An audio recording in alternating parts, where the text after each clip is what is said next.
Under the haunting glow of a full moon, the ancient fortress stood tall, quiet, solemn, almost mourning. The wind whispered through the trees as torches lit the path below. A single voice echoed in the shadows. It's time. For years they waited, hiding, training, enduring the pain carved into their memories by betrayal and bloodshed. Every breath since then was survival born from rage. Even after our clan was broken by the demonic sect, the voice muttered, cold and low. The reason we struggled to survive was for our revenge. High above the guards' watchful eyes, a figure emerged from the trees. Cloaked in the night, his face hidden, but his purpose burning clear. Silent as the wind, swift as a shadow, he leapt into the air over the roof walls. Near the outer rampart, a cradle of fire lit the surroundings, casting flickering shadows on the walls. Calm, unknowing of the storm about to strike, a lone sentry stood in the dim corridor, torch in hand, his footsteps echoing faintly against the stone walls. He remained still, ever watchful, unaware that this moment might be his last. Suddenly, a flicker of movement. His instincts flared, eyes widened. But it was already too late. A gloved hand clamped over his mouth, swift and merciless. No scream, no struggle, just silence. It won't take long before they notice the sentry's disappearance. With practiced efficiency, the cloaked figure dragged the body into the shadows, the torchlight unable to reach the cold corners of fate. "I'll finish this before that happens," he muttered, eyes burning with resolve. Two flames flickered on either side of the lifeless form now resting on the ground. The path ahead was lit, not by hope, but by the fire of vengeance. Meanwhile, deep within the castle, in a dim, smoke-filled chamber, thick as early morning fog, an old man sat cross-legged in silent meditation. The air was heavy, still, until a distant clamor pierced the quiet. His eyes snapped open, glowing with a menacing red gleam. "So, chaos has found its way inside," he muttered, voice low and raspy. Suddenly, the door creaked open. Moonlight spilled in, casting long, cold shadows across the room. A hooded figure stepped in, dragging a guard's lifeless body by the collar. Blood smeared the stone floor behind him. The darkness around him seemed alive, curling into the corners like smoke. The old man didn't flinch. He simply stared. Then the hooded guy started talking. "To think that you're peacefully meditating while your subordinates are dying, you really are as heartless as usual. I could say the same about you. Running amok without knowing anything?" the old man replied. The old man, laughing, stares at the hooded guy and continues talking. "How heartless! Do you think a man would care about the insects beneath his feet as he climbs a mountain? No. He only stares at the peak as he continues." Then he started raising his hands. Red aura started to show up around his body. "That is how one reaches the pinnacle of martial arts." The hooded guy, in a disappointed tone, replied, "What nonsense! I, Kang Wunshin, will kill you with my own hands today, heavenly demon." Then he raised his arm as he started attacking. Gathering blue energy toward his palm, a powerful surge erupted, distorting the air around him with a sharp hum. The once calm room was instantly filled with tension as the radiant force spiraled around his body, wrapping him in streaks of crackling light. His gaze locked onto the figure ahead, cold, unwavering. Without hesitation, he stepped forward, eyes blazing with fury, as the energy surged into his fist like a crashing tide. Sparks danced violently across his skin as arcs of lightning burst outward. "Heavenly lightning fist," he roared, voice thundering like a storm breaking loose. With a single explosive motion, he drove his fist forward, the blue lightning compressing into a dense spiral before erupting into a blinding flash. The air itself split under the force, the floor beneath cracking as the attack hurtled toward its target with divine fury. Lightning surged as he launched forward like a cannonball, the raw energy around his fist bending the very air in his path. The force of his charge ripped through the silence, leaving arcs of destruction in his wake. But just as the strike was about to connect, "Is that all you've got?" A voice, calm yet thunderous, echoed from the one awaiting the blow. There was no fear, no hesitation, just a chilling confidence that sent a ripple of doubt through the storm itself. Then the old man gathered his energy on his hands, his aura flaring like a blazing inferno. The sheer pressure of his power distorted the air around him, heat radiating off him in violent waves. With a low growl, he began to channel his technique, the heavenly blood-tide art. Flames coiled around his arms, each motion carving streaks of crimson and gold through the air. His eyes burned with fierce determination as he struck forward, unleashing a flurry of devastating blows. Each strike landed like a meteor, exploding with raw energy, shaking the ground and lighting up the battlefield. The space around him trembled, as if reality itself couldn't contain the force he summoned. And then, with a deafening cry, he roared, "Watch and learn!" And then, he brought his hand forward. A searing column of light erupted from his palm, tearing through the air like a divine judgment. The sheer intensity of the blast lit up the battlefield in blinding gold, scorching everything in its path. It wasn't just power. It was overwhelming, absolute dominance. Each flicker of energy cracked like thunder, and the ground beneath shuddered as if fearing what came next. The heavenly demon's attack, fierce as volcanic fire and crashing down like divine wrath, collided with Wuxian's first technique. Crackling blue lightning surged forward, raw and relentless, meeting the flames in a blinding explosion. The shockwave tore through the battlefield, light flashing, stone splintering, the ground itself groaning under the force. Flame and thunder raged against each other, neither yielding. It was a collision of pure will, Wuxian holding his ground against overwhelming power. And for a single breathless moment the world stood still. But the balance didn't last. The heavenly demon's flames surged with overwhelming force, pushing past Wuxian's lightning like a tidal wave of molten fury. Cracks splintered through Wuxian's technique as the fiery energy burst through, relentless and crushing. He grit his teeth, muscles straining, trying to hold it back, but the pressure was too great. Then, a sharp sting. The old man's energy pierced through, slicing across Wuxian's face and leaving a bloody wound in its wake. His eyes widened in shock. "Sword Chi?"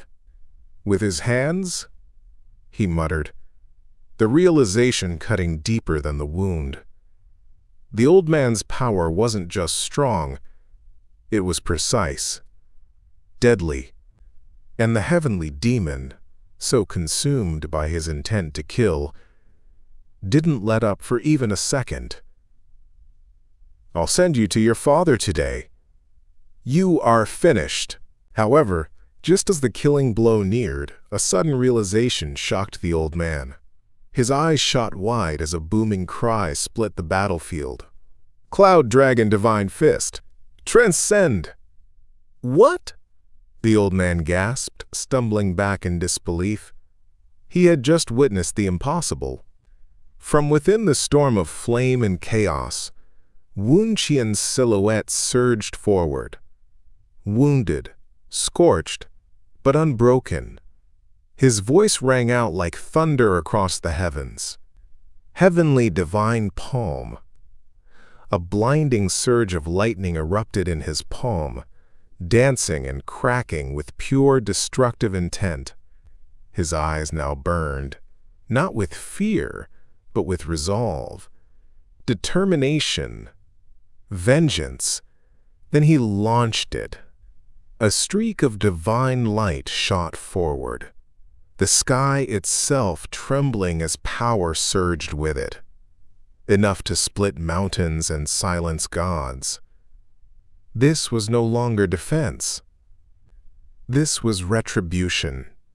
Suddenly the flames parted, and the old man's body trembled, crackling with unstable energy. Desperation clung to him like smoke, his skin glowing with the residual heat of his final technique. "My steel tempering," he snarled, eyes bloodshot with disbelief and rage. His fists flared, still radiating molten fury, but it was no longer the confidence of a master. It was the frantic blaze of a cornered beast. "Which makes my fists harder than steel, lost to your bare hands." The words weren't a boast. They were a denial, a cry against the impossible power rising before him. The fear behind his fury could no longer be hidden. Wu Qian's electrified fist crashes into the old man's chest with divine fury, lightning bursting in all directions as the impact sends shockwaves through the air. His eyes wide with agony, blood flying. The old man reels from the unstoppable force tearing through him. The heavenly demon was sent hurtling through the air, crashing back first into the stone wall behind him. The impact split the surface with thunderous cracks, fragments scattering as the force of Wu Qian's strike echoed through the chamber. Wu Qian landed firmly, lightning still crackling faintly around his hand. A satisfied smirk spread across his face. This moment was the culmination of every hardship, every drop of blood spilled in training. His vengeance was no longer a dream. It was real. Still, Wu Qian's fury had not yet settled. Lightning surged violently around his clenched fist, crackling with raw, untamed energy as blue light flared from his core. His voice thundered with emotion, every word laced with pain and rage. "Don't you dare talk about my father with that dirty mouth of yours."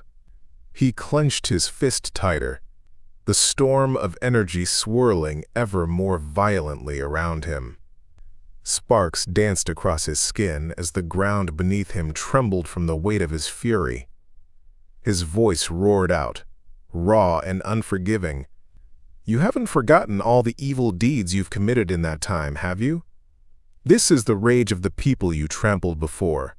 Each word crashed like thunder, a voice not just for himself, but for every soul the heavenly demon had crushed without mercy. The heavenly demon, badly injured, blood seeping from his mouth, struggled to stay upright. His body trembled, barely able to contain what little power remained. Through gritted teeth he hissed, "I should have wiped out the roots of the Cloud Dragon sect back then." His voice was low, but the venom in it was unmistakable. The heavenly demon sat slouched against the fractured wall, one hand pressed tightly to his chest. The cracks behind him mirrored the damage within, both the stone and his body barely holding together. Blood traced down his chin as he exhaled shakily, eyes narrowing on Wu Qian. "I don't know what kind of enlightenment you received," he muttered, voice low but edged with grudging awe. "But I'm honestly surprised." He winced, coughing harshly, blood spattering across the ground. "I can't believe you broke through my heavenly demon surge art." His words were heavy, not just from pain, but from the realization that his reign had truly been challenged. Then, as desperation clawed its way through his broken form, the heavenly demon reached shakily into his robes. From within, he pulled out a small, ominous bottle, its surface etched with ancient runes, glowing faintly. A sinister purple aura pulsed from it, thick and unnatural, warping the air around it like a mirage. The heavenly demon's lips curled into a grim smile. "You've left me with no other choice," he muttered, voice ragged but resolute. Wuxian's eyes snapped to the artifact, his expression tightening. Is that an elixir?" he shouted, alarm rising in his voice. Without hesitation, the heavenly demon tilted the bottle back, the viscous liquid pouring into his mouth in one desperate, reckless motion. The air trembled as he drank, and the purple glow intensified, pulsing like a heartbeat. Wuxian stood frozen, eyes wide, mouth slightly open, sweat streaking down his face. His breath caught in his throat. If he drinks an elixir of that amount at once, he thought, dread creeping in like a cold wind, he'll undergo demonic chi deviation. Suddenly, the bottle shattered in his hand with a high-pitched crack. Glass and energy exploding outward. Purple lightning ripped through the air. A sudden burst of energy erupted from the heavenly demon, engulfing his entire body in a violent surge of raw power. The ground trembled, and the very air screamed as if rejecting the unnatural force now twisting within him. A dark, pulsing purple aura wrapped around him like living flame, far more sinister and unstable than the energy he had wielded before their battle began. This was no refined technique. This was chaos incarnate. As the purple energy surged in, the old man's eyes widened. They now changed from white to black, with glowing purple pupils. Veins began bulging across his face. The heavenly demon continued powering up, throwing his head back and shouting as he filled his body with the rampant purple energy. He no longer resembled the same heavenly demon as before. He was becoming something more like a berserker. Meanwhile, Wuxian watched in silence, shielding his face as the blinding purple energy flared around him. He raised his arms, continuing to cover his face to block the flying debris. Smoke filled the battlefield. Then suddenly he heard someone calling him, "Child." He realized the voice came from behind him. As he turned his head around, he saw the heavenly demon, now looking completely mad, eyes and mouth wide open. "It's time you disappear," the old man bellowed. Wuxian's eyes widened in shock. He couldn't believe the power the heavenly demon now possessed. "Oh no, I'm too late." Then, out of the shadows, another silhouette appeared.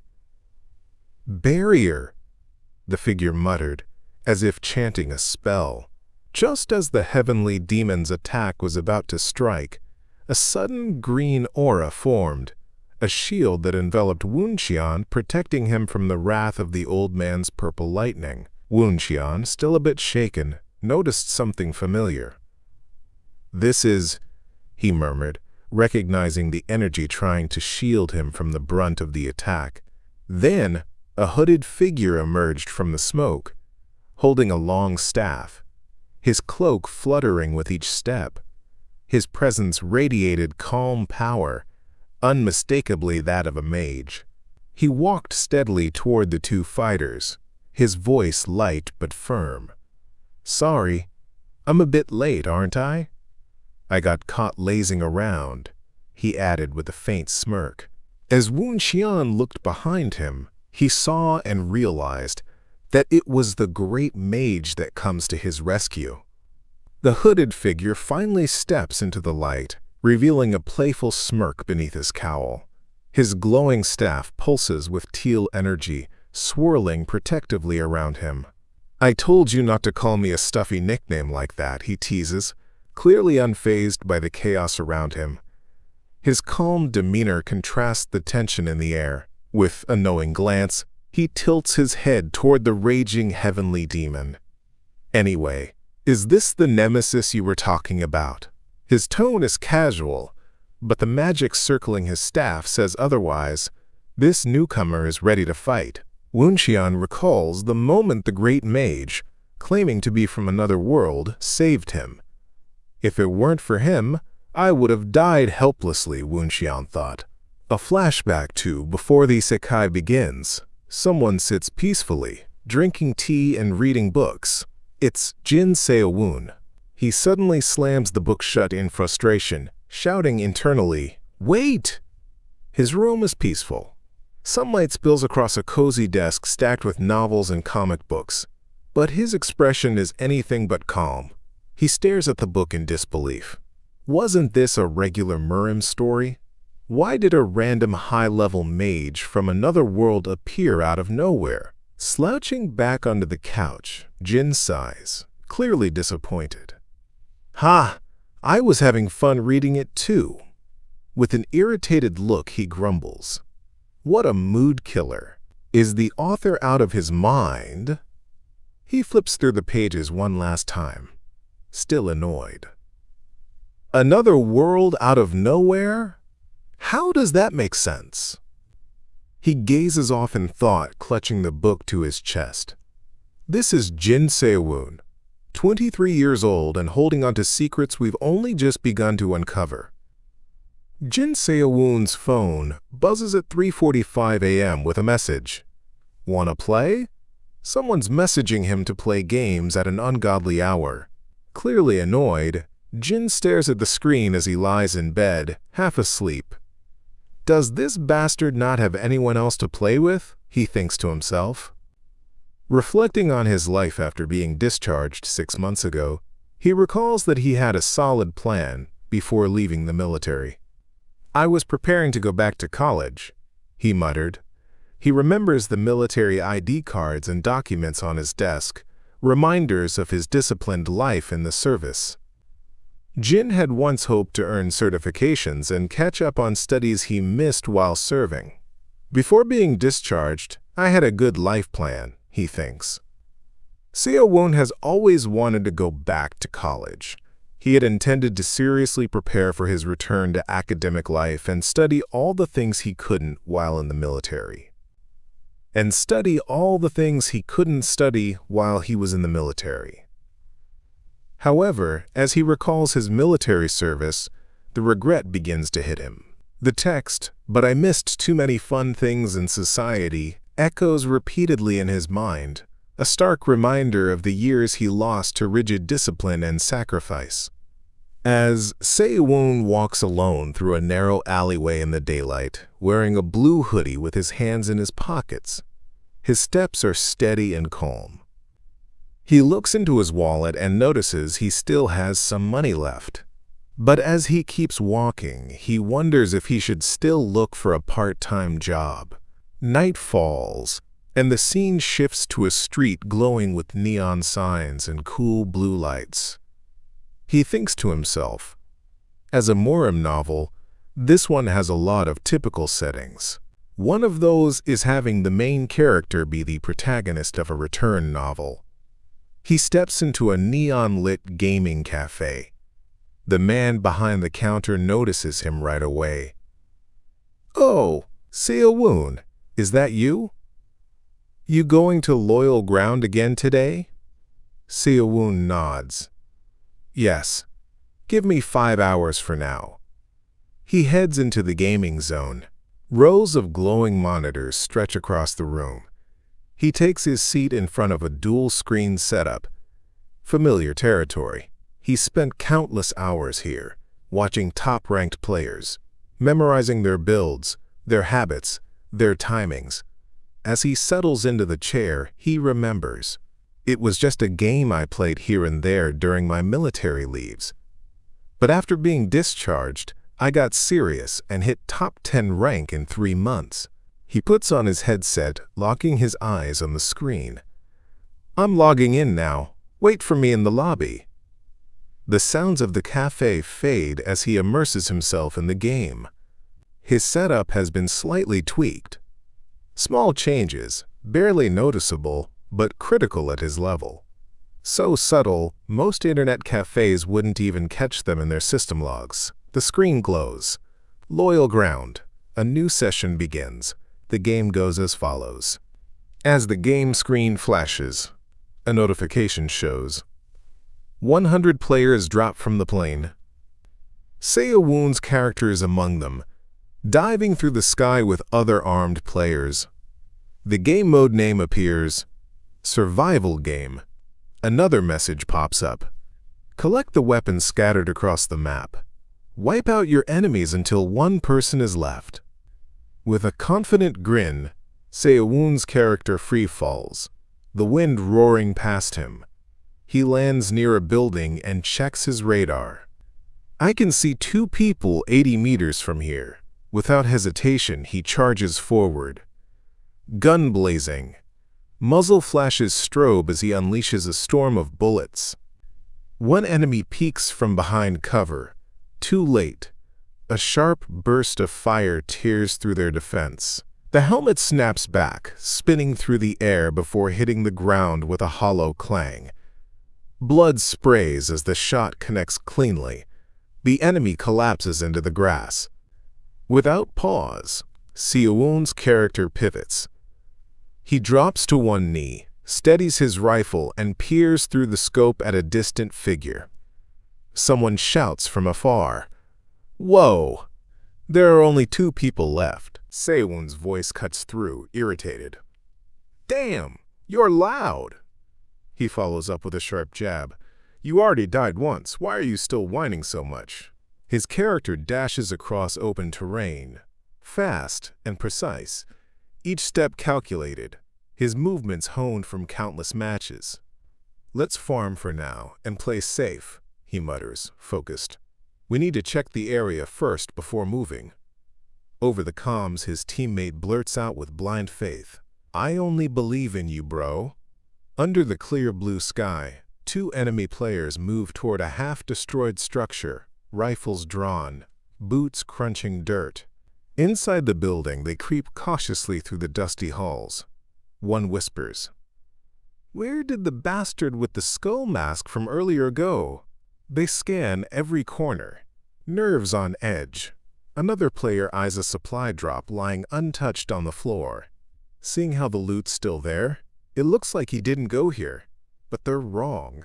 Seo-woon is already inside, waiting, a shadow in the silence, ready to strike.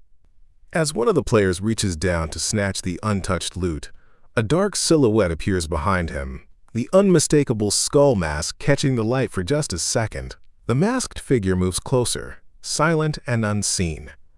His eyes glowing cold, eerie blue, like a shadow about to consume its prey. A few seconds pass. The enemy stiffens, sensing something. He slowly turns around, but sees only the open door ahead. Light from outside spilling across the floor. No footsteps, no movement. Just silence. But something is wrong. He isn't alone. Suddenly, ding! A system alert flashes. Your teammate has died. Now, he knows for sure. The masked player is inside the building, and he could be anywhere. Panic hits.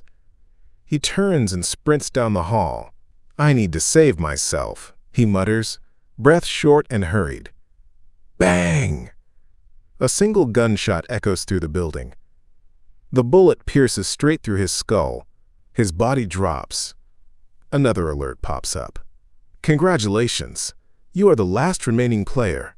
After the game, Seo-woon leaned back in his chair, closed his eyes, and stretched his arms above his head. Someone from the other end shouted, "Ha ha! I got carried so hard! Thanks, bro!" Seo-woon smirked and replied, Yeah, just queue up already." As he glanced at the monitor, he noticed the time. 22:30. "I should lock in and start studying tomorrow," he muttered. Just then, his phone buzzed. It was a message from his mom. "Seo-woon, are you studying well? I sent your academy fees and a little extra. Make sure you eat something good." Another message followed quickly. "Sorry I couldn't send more." Seo-woon stared at the screen for a moment, then typed back, "Thanks, Mom. I'm going to sleep soon." He turned to his friends and shouted, "Hey, I'm not playing anymore starting tomorrow." One of his teammates protested, "Huh? Why? You promised to join me for the clan war, Seo-woon replied. I can't. I'm starting English Academy tomorrow. He packed up and left the internet cafe. Outside, the night had settled in. Neon lights flickered along the street as he walked alone. I feel guilty every time I see my mom's texts, he muttered. I've been living like this for months now. As Seo-woon returned to his apartment, he went straight to his room and lay on his bed, one arm resting behind his head.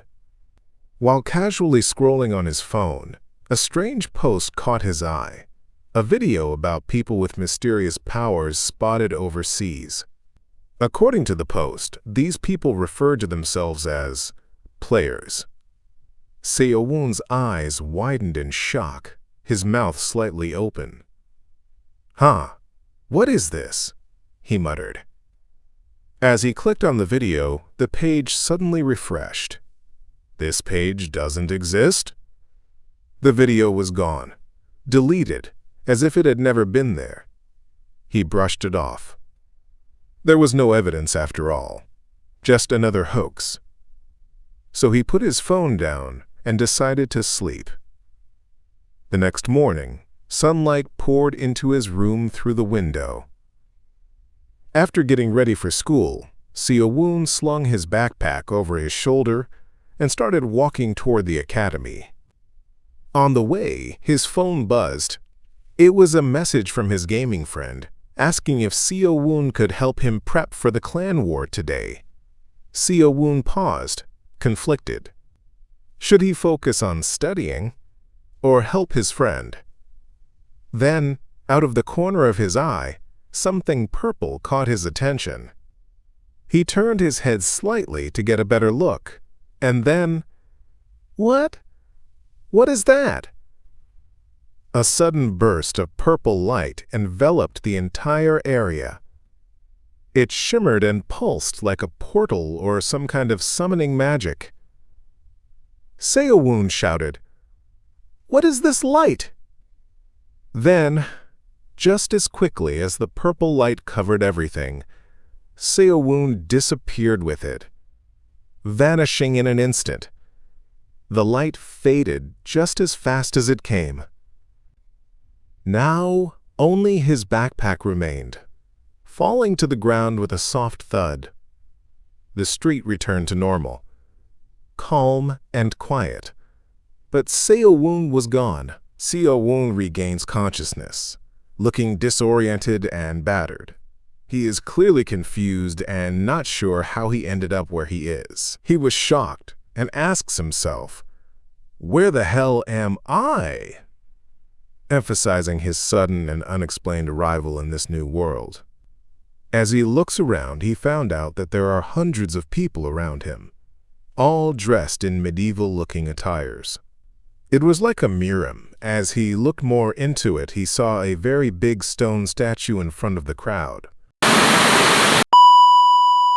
As Seo-woon was transported into another world, he found himself lying on the ground amidst green grass, his face full of confusion. A flood of questions filled his mind. What was that purple light?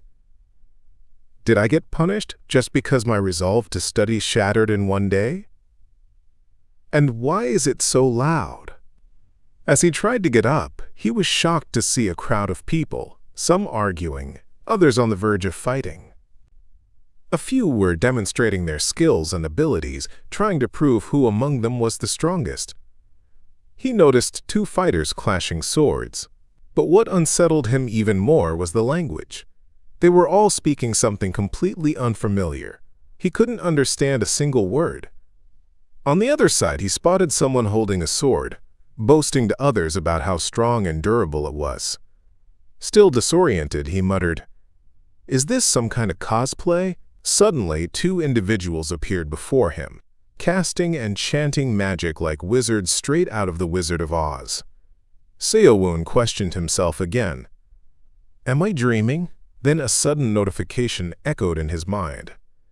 Ding! 100 players detected. Seo-woon's eyes widened. What? Did I just hear a voice in my head? Then, out of nowhere, the stone statue's eyes lit up with a bright blue glow, like a pair of awakened stars pulsing with ancient energy.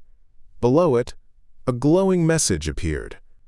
Initializing the system. Seo-woon stared ahead in stunned disbelief.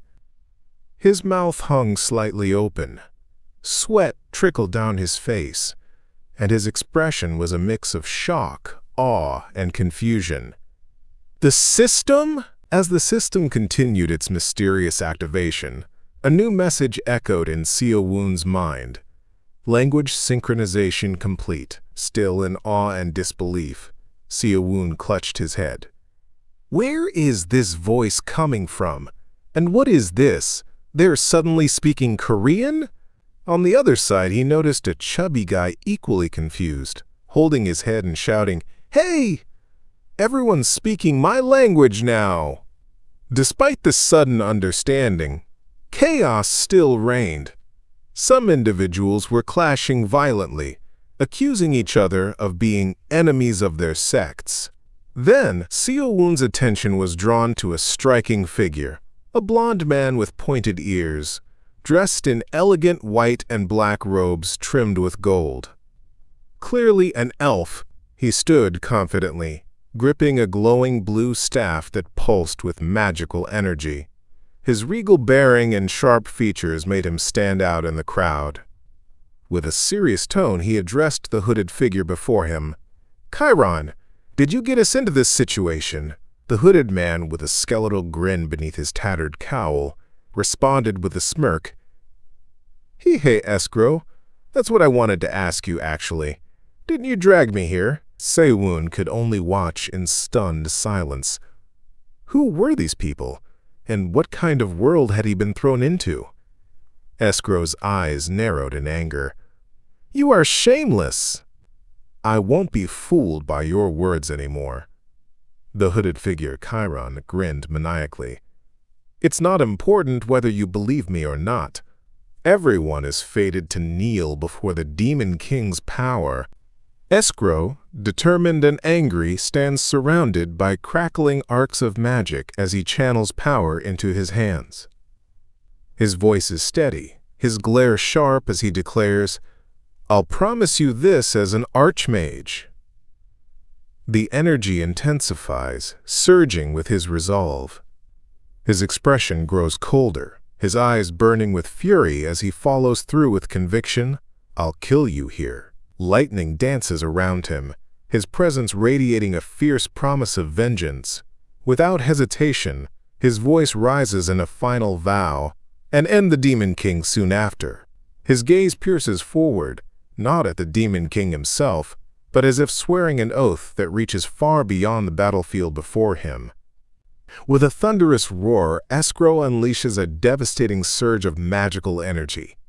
"Escrow-style lightning!" he shouts, his voice cutting through the crackling chaos. Lightning explodes from his staff, splitting the battlefield in radiant blue streaks. The sheer force knocks debris into the air, hurling energy toward his enemy. His stance is unwavering, cloaked in electricity, eyes sharp with focused rage.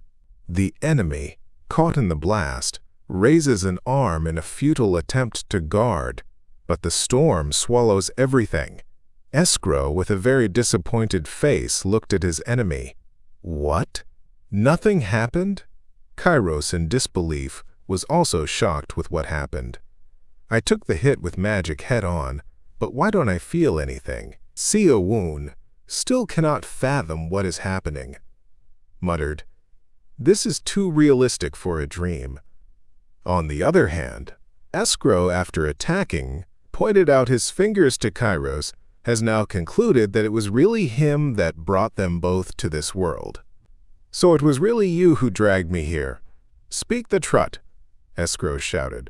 Kairos, on the other hand, also shocked, just teased his opponent. "Do you think I'd just tell you?" Then suddenly, ding! Let the game begins. Seo-woon's eyes widened.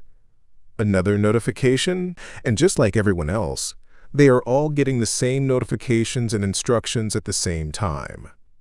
Difficulty Easy. Get into the top 90. A system prompt flashes before them.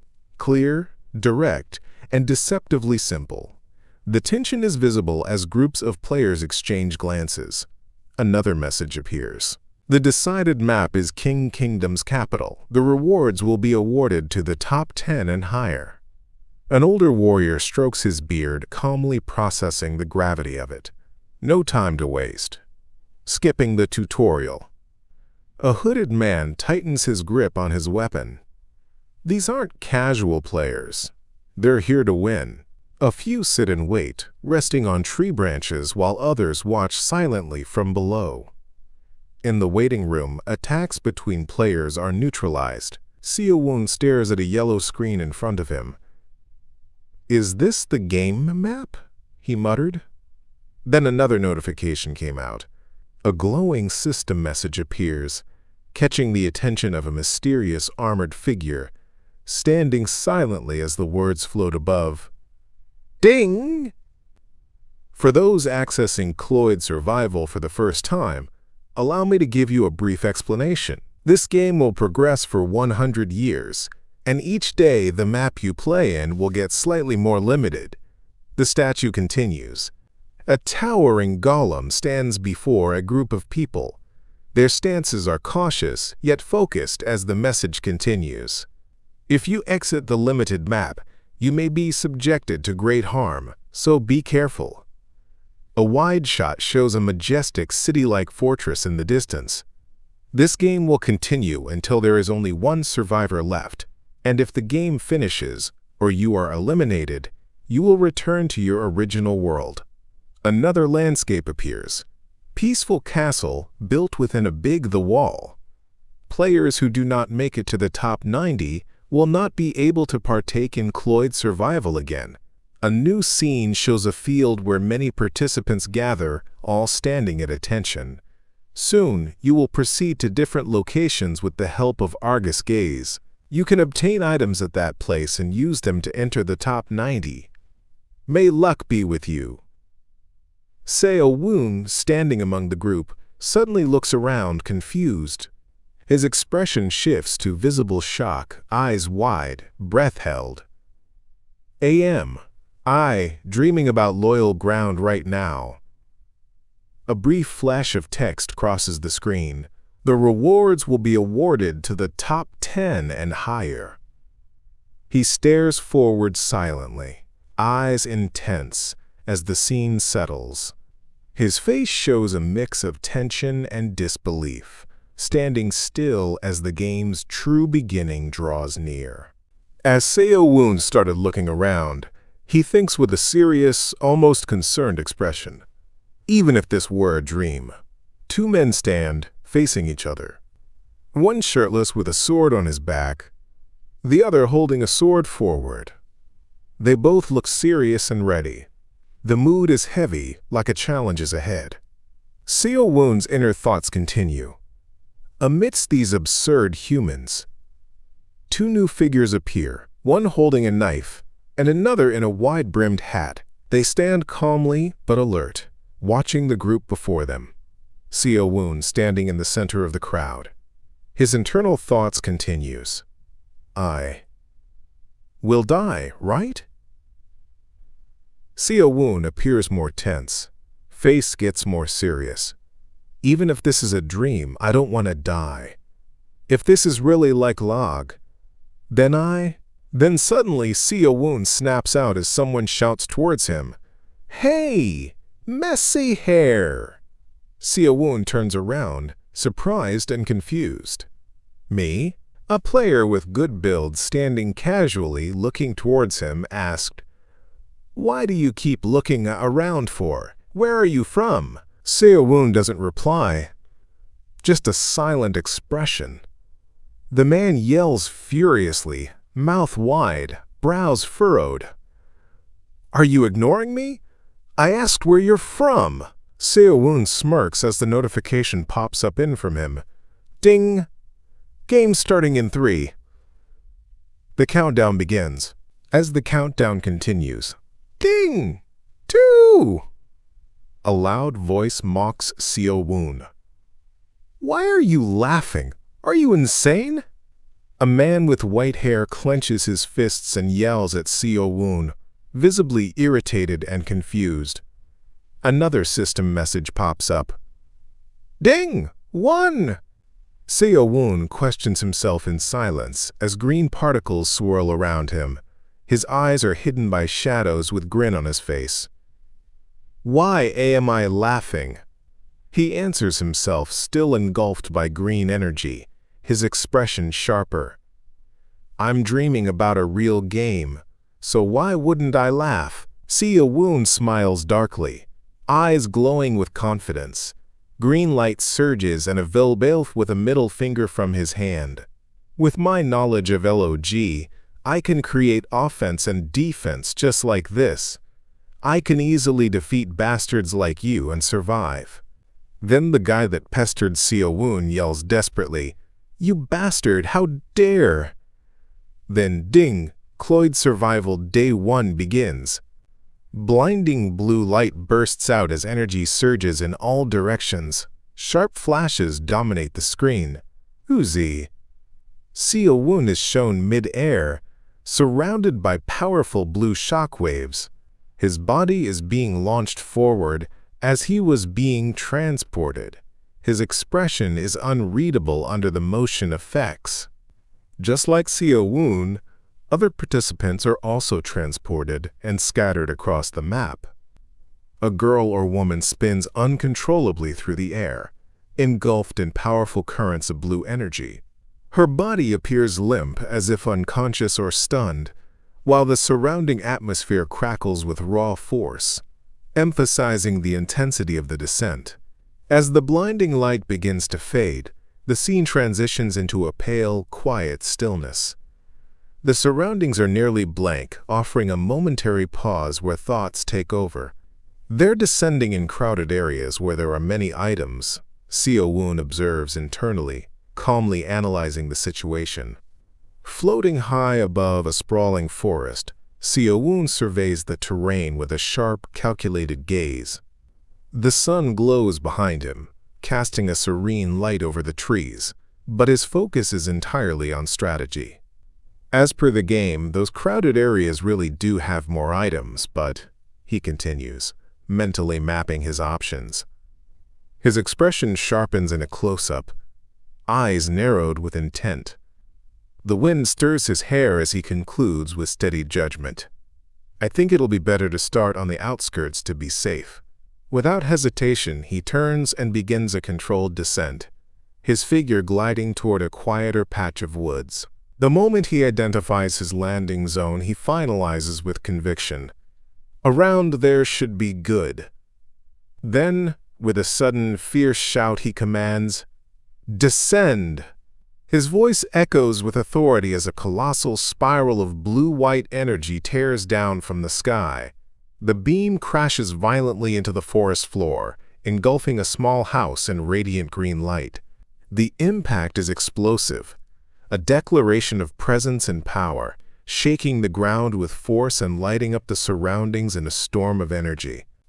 As Seo Woon lands on the ground, his body hits with controlled force, one hand pressed to the earth, surrounded by swirling wind and faint energy trails.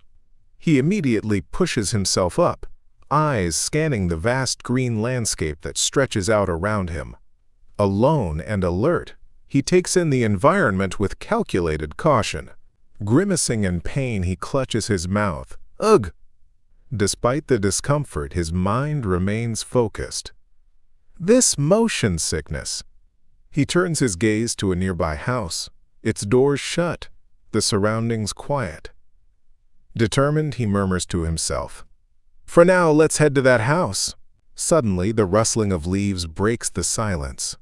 Seo Woon stiffens, eyes wide and alert as his head snaps toward the sound.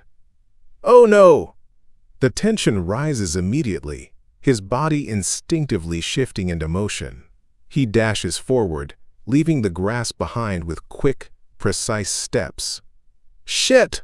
Because of the motion sickness, I couldn't see who else landed with me in this area.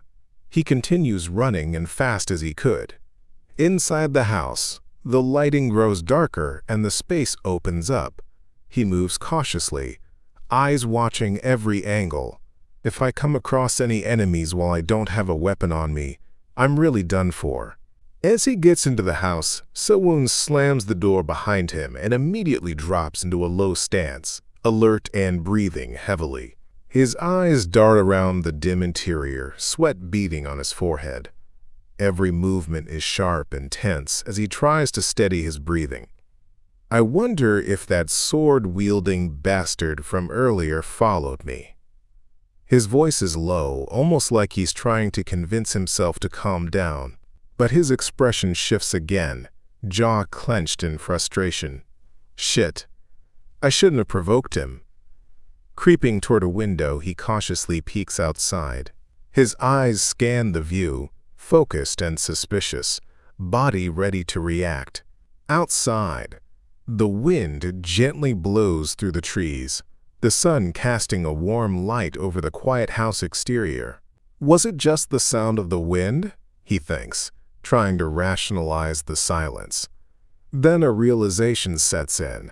His expression tightens again. Luckily, I don't hear any more sounds. He straightens up, regaining composure. I need to look through this house, they said, to get items from where you land. Turning toward the room, he walks deeper into the house, eyes scanning the surroundings with renewed purpose. So I need to look for them here. As soon as he started walking, he stumbled upon something on the floor. Surprised, he looked down and noticed a weapon lying there. He picked it up. Then a notification shows up. You have obtained a heavy crossbow. And yeah, he immediately noted how heavy it was. Despite this, a small look of resolve crossed his face. It's really heavy, he muttered. Then he also saw some arrows on the floor and picked them up. But this is still better than nothing, he continues. Determined, he gripped the weapon firmly, but then he noticed that as soon as he equipped it, the knowledge of how to use the crossbow just naturally flowed into his head. He then tried to equip the crossbow with an arrow. He pointed it into the floor so he can easily pull the strings.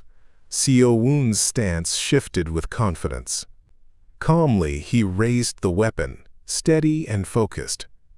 With precise movements and a serious expression, he prepared to test and aims it.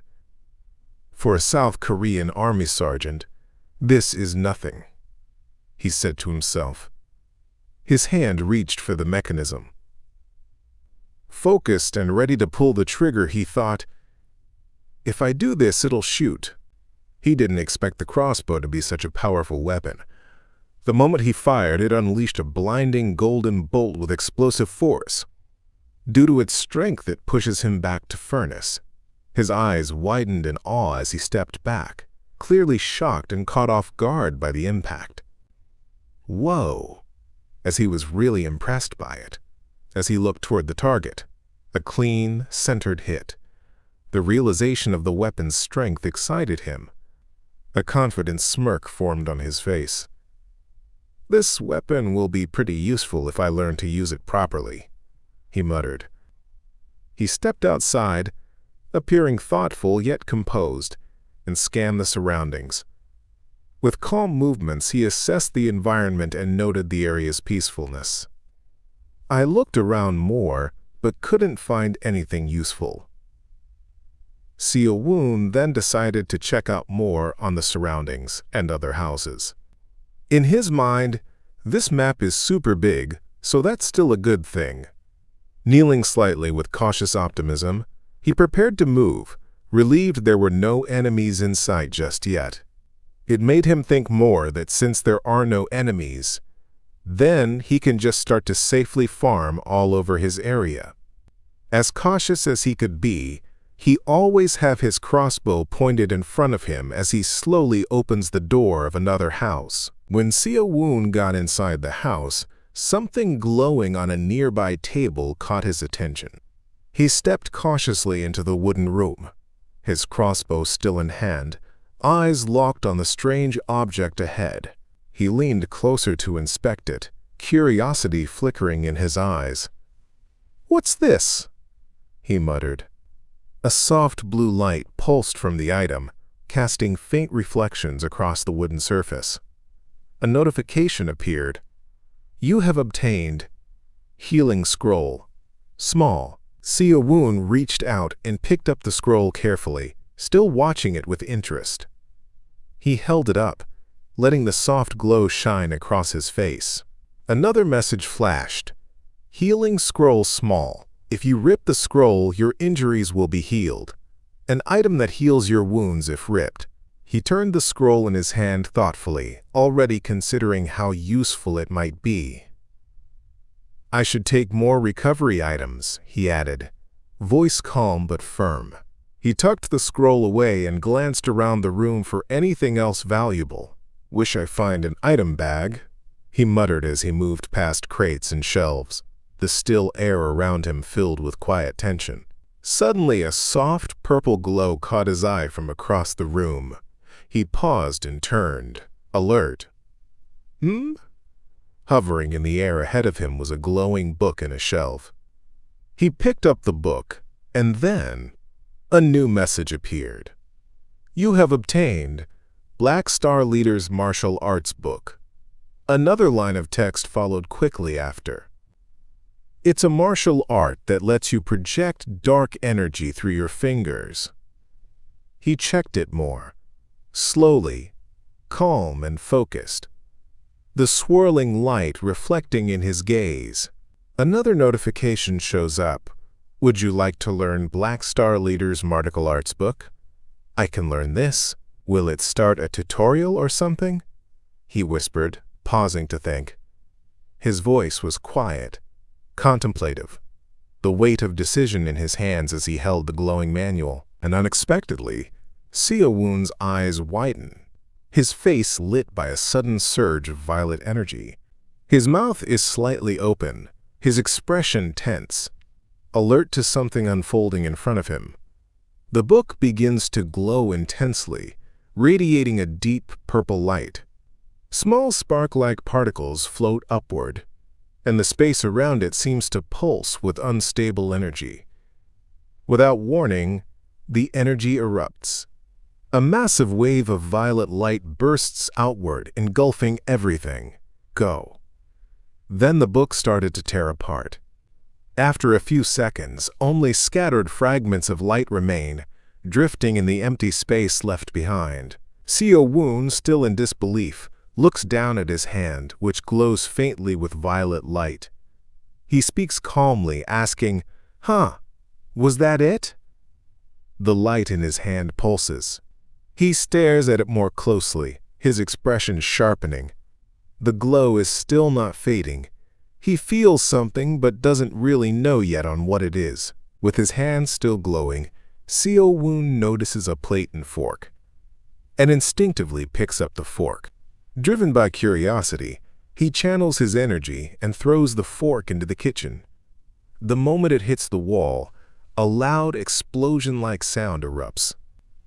As Seo Woon watches, the fork pierces through the concrete wall, cracking it in the process. Standing confidently in the golden light, his eyes sharp and a wide grin on his face, Seo Woon extends one arm, his posture relaxed but ready. Pure excitement radiating from him. I've learned a martial art? The words burst from him in shock and satisfaction, as if the realization just hit him. The very excited Seo Woon checks on the fork that he threw at the kitchen wall. His hand presses against the wood, confirming it actually stuck. He can't hide his satisfaction. With a proud grin, he exclaims, "Nice!" He then points at the embedded fork with enthusiasm, remarking, "The fact that there are martial arts books." Then, after a short pause, he wonders aloud, "Must mean there are magic books too, right?" He then continues that, regardless, he is sure that Cloyd Survival and Loyal Ground are the same game. Not staying still for long, Seo Woon walks down a wooden hallway, clearly still processing everything. "I've looked all over this place, so I'm going to move somewhere else," he muttered. Later that evening, under a quiet night sky lit with lanterns, Seo-woon runs in front of the houses, his eyes scanning the place with sharp intent. The sun had already dawned while I was farming, he mutters. I need to quickly find a place to hide, as he continues running. Then suddenly he noticed something and was shocked. His eyes widened as if he can't believe what is happening. As he looks up to one of the house's windows, he notices something odd and mutters, "Only this house has its lights on." He narrows his eyes, puzzled by the situation. The fact that the light is on means one of the two things. Still watching the building closely, he observes, either there is a rare item hidden inside, his eyes widen in realization, or somebody's there. He then carefully approaches the entrance and quietly says, alert, but cautious. Peeking inside, he thinks to himself, I don't know how many people landed near me, but in the case that there is someone here, they could either be a complete pro or a complete noob, he muttered. As he gets into the stairways with his crossbow ready, he stays alert and concludes, I don't hear anything on the first floor. He glances toward the upper floor, tense and alert. Are they upstairs, hiding on the second floor? His eyes narrow with suspicion. I have a weapon, and if I ambush with Black Star Chi Palms. He grips his weapon tighter, thinking to himself, even if they're a pro, I might stand a chance. He cautiously approaches the stairs as the sound of crackling flames from the wooden stairs fills the air. He quietly creeps closer and peeks upstairs, his expression focused and watchful. Suddenly, his eyes widen in surprise. He spots a lantern placed alone, glowing in the room. He have not noticed anyone else in the room. Just a lantern? Still unsure, he raises his weapon and edges forward. Is it a trap? As he checks more on the surroundings, he notices the door slightly ajar, light spilling out from behind. A room, he muttered. Seo-woon's eye snaps open, wide with shock. Huh? He breathes out, stunned by what he sees or senses. In the next instant, Seo-woon bursts into action. Still holding his weapon, he kicks the door wide open. As he gets into the room, he sees a bed, but to his surprise, he still can't find anyone. There's no one here. He pants heavily, eyes still burning with intensity. Huff, huff, as he cautiously looks around the room. Then he lowers his weapon and sighs in relief. Seo-woon lowers himself to the floor in the quiet of his room. Shit. I put on a show by myself, he mutters, voice tinged with frustration and disbelief. He sits alone, the golden light of the lantern from the other room casting long shadows around him. Rising to his feet again, he stares into the dim, blue-lit space in front of him. He doesn't say anything, but his thoughts weigh heavily. It's a relief no one's been here. Then he notices a ring. He slowly reaches out to it, hesitant fingers moving toward the glowing ring. Seo-woon picks up the ring and examines it with a curious, slightly wary expression. A ring? Is this an item too? He mutters, puzzled. A soft chime echoes as a glowing notification appears before him. Ding! You've obtained the Ring of Strength. Increases the user's strength by 20 when equipped. The vague description only deepens his intrigue. Holding the ring in his palm, bathed in warm light, he reflects, I get stronger just by wearing this. Driven by a mix of hope and caution, Seo-woon slowly slips the ring onto his finger. Suddenly, a surge of power explodes from the ring, and his body jolts backward. Whoa! He shouts, eyes wide in alarm. As the energy settles, he straightens up, blinking in awe. What the? My body feels a lot lighter, he says, marveling at the change. Testing his strength, he lifts his arm and flexes slightly. I can barely feel the weight of the crossbow. His voice is steady now, more confident. But his gaze sharpens with suspicion. Is the increase in strength by 20 means? Curious to confirm his theory, he calls out, "Stats!" Just then, a glowing interface flickers to life in front of him. He smirks, checks the screen. Character? No? My info? It popped up, he exclaims, but as he scans the information, his face falls slightly. I'm pretty pathetic, he admits with a dry tone. His eyes narrow thoughtfully. Am I classified as a martial artist because I learned a martial art? Seo Woon grins slightly as he looks at the glowing screen. This is pretty cool, he says, clearly impressed. He raises a hand thoughtfully. I mean, compared to when I started with nothing, this is... While going down the staircase with a casual gait, he muses aloud. Let's look through the first floor properly. As he keeps on searching, he found another ring. Then, ding! A new message appears. You have obtained Subspace Ring. This ring allows the user to store items in a subspace when equipped. He lifts the glowing purple vial and stares at it, murmuring, I keep on getting rings. The glow intensifies in his hand. Another notification pops up with a tutorial description. To store an item, grab the item you want and say or think of the word subspace. If you take your other hand and touch the ring while thinking of the item you want, you can take the item from the subspace. As the pop-up continues, Seo Woon's eyes widen in surprise as a new notification pops up. Ding! If the subspace is full, you cannot store any other items. He raises an eyebrow, intrigued. Subspace. Is it like an inventory? So I guess they use this stuff instead of a bag here. And then he calls out, subspace. A glowing purple aura surrounds his hand as the potion dissolves into light. Whoa! He exclaims. Staring at the floating orb, he whispers, This feels strange. He watches it with fascination and a bit of unease, but it's convenient, and I don't have to carry it around like a bag. Seo Woon looks down at his hands as the purple space around him fades, a faint smirk forming on his face.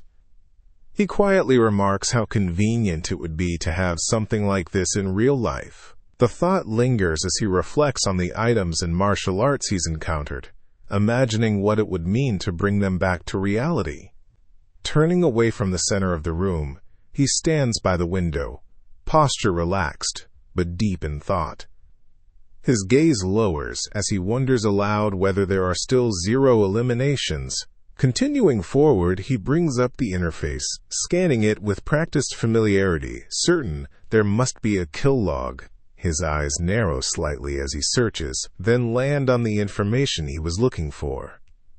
A quiet, "Oh, it's here," slips out. The interface reads, 99 out of 100. Only one person has been eliminated. A subtle tension crosses his face as he mutters that he had planned to farm until there were only 90 people left. He moves through the house, scanning drawers and shelves, noting how many consumable items he's managed to collect. There's a sense of satisfaction as he considers how lucky he's been. Not just with recovery items, but hidden weapons that pair well with his Black Star chi palms. Now standing at a table, lost in thought, Seo Woon reflects on his next move. He figures he's gone through just about everything in the area. Maybe it's time to get moving. Or maybe it's better to wait here until sunrise. Seo Woon recalls the intimidating and powerful players he saw earlier, their glowing red energy and fierce presence still fresh in his mind. The memory clearly unsettles him as he thinks, The strong people I saw in the waiting room are storming around the jungle.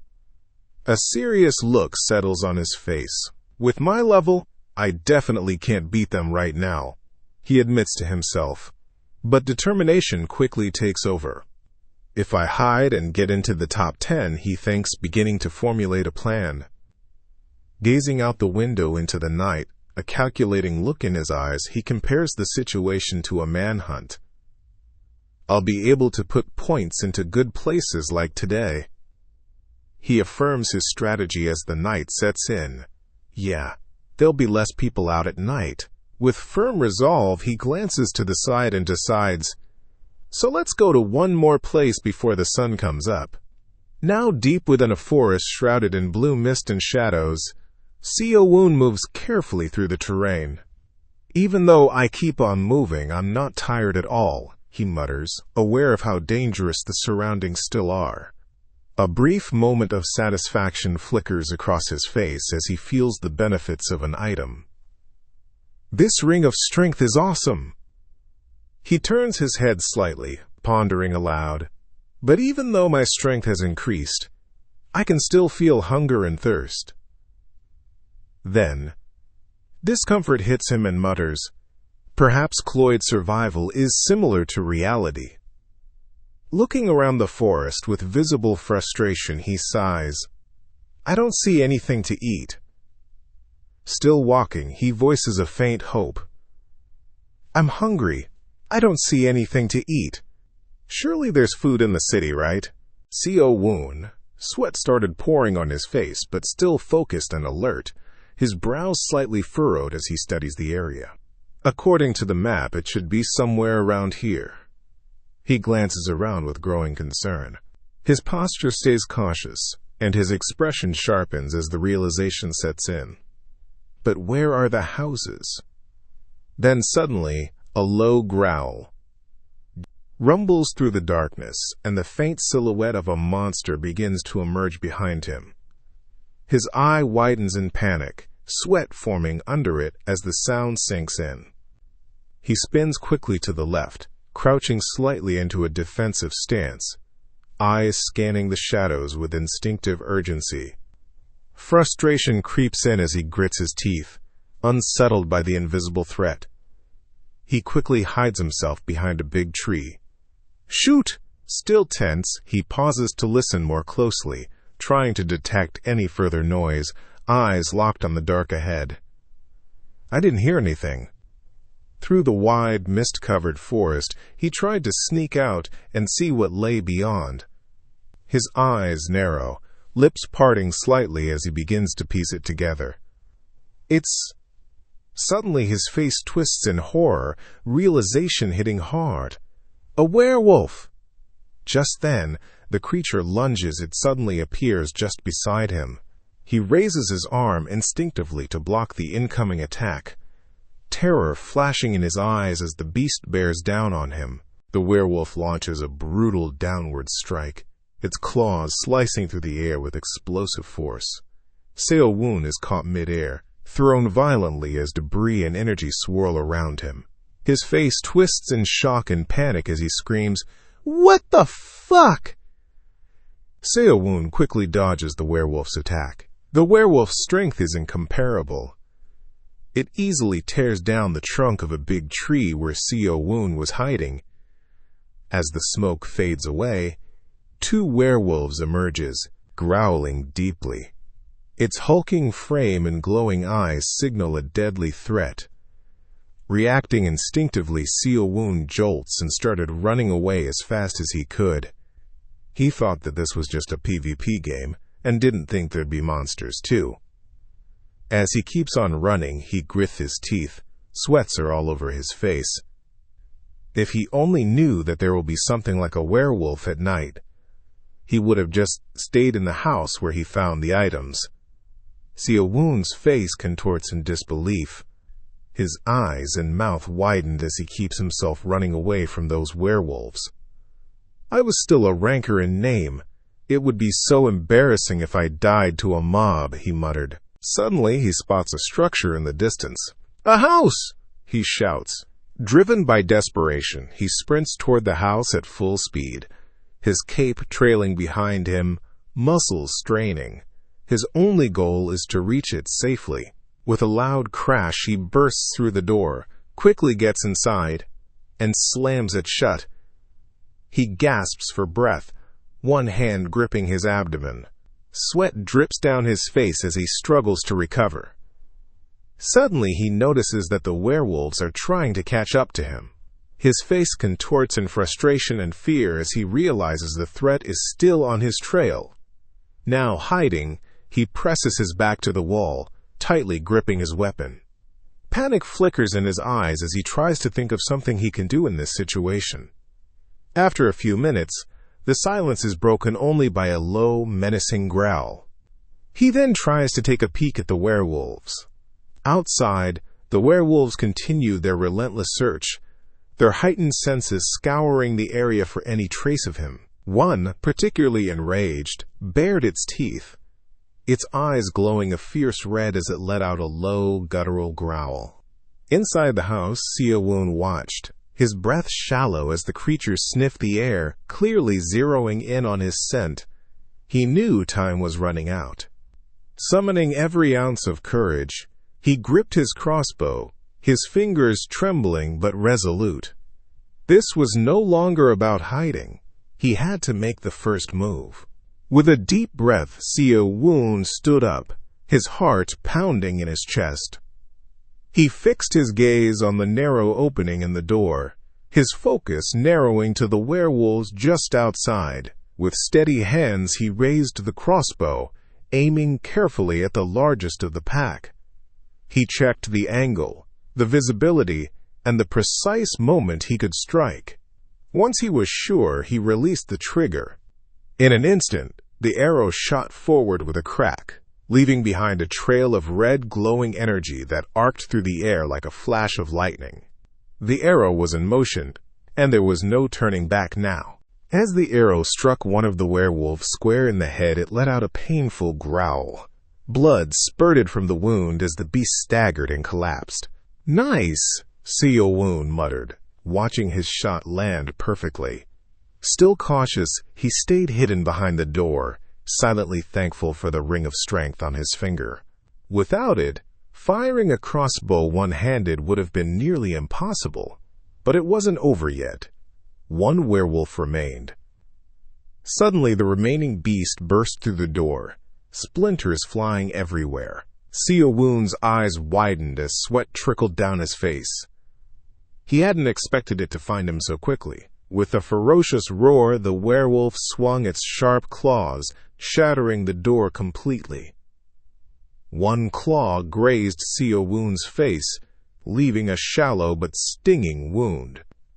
Shocked and filled with rage, Seo-woon clenched his jaw.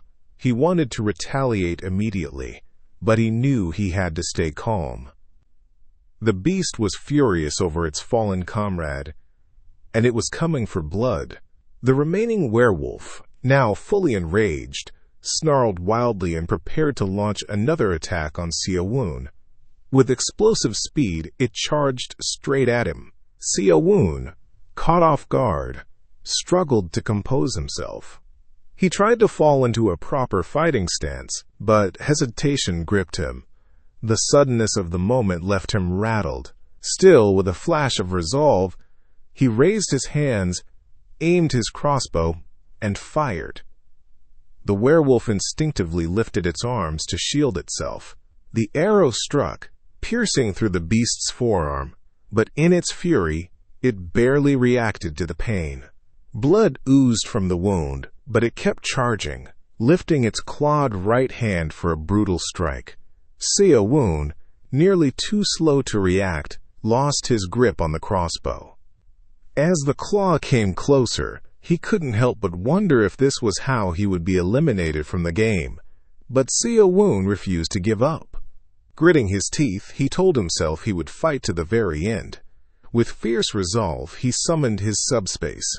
A swirling, purple void appeared in front of him, his personal storage dimension. Without hesitation, Seo-woon reached in and pulled out a weapon, a sharp, unfamiliar tool he had picked up earlier while farming. It wasn't fancy, but it was all he had.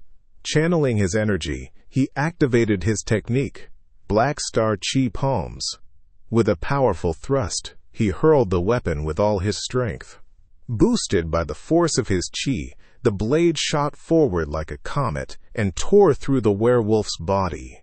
The impact was so strong that the weapon embedded itself deep into the wall behind it, leaving the beast motionless. Breathing heavily, Seo Woon wiped the blood trickling from the cut on his face.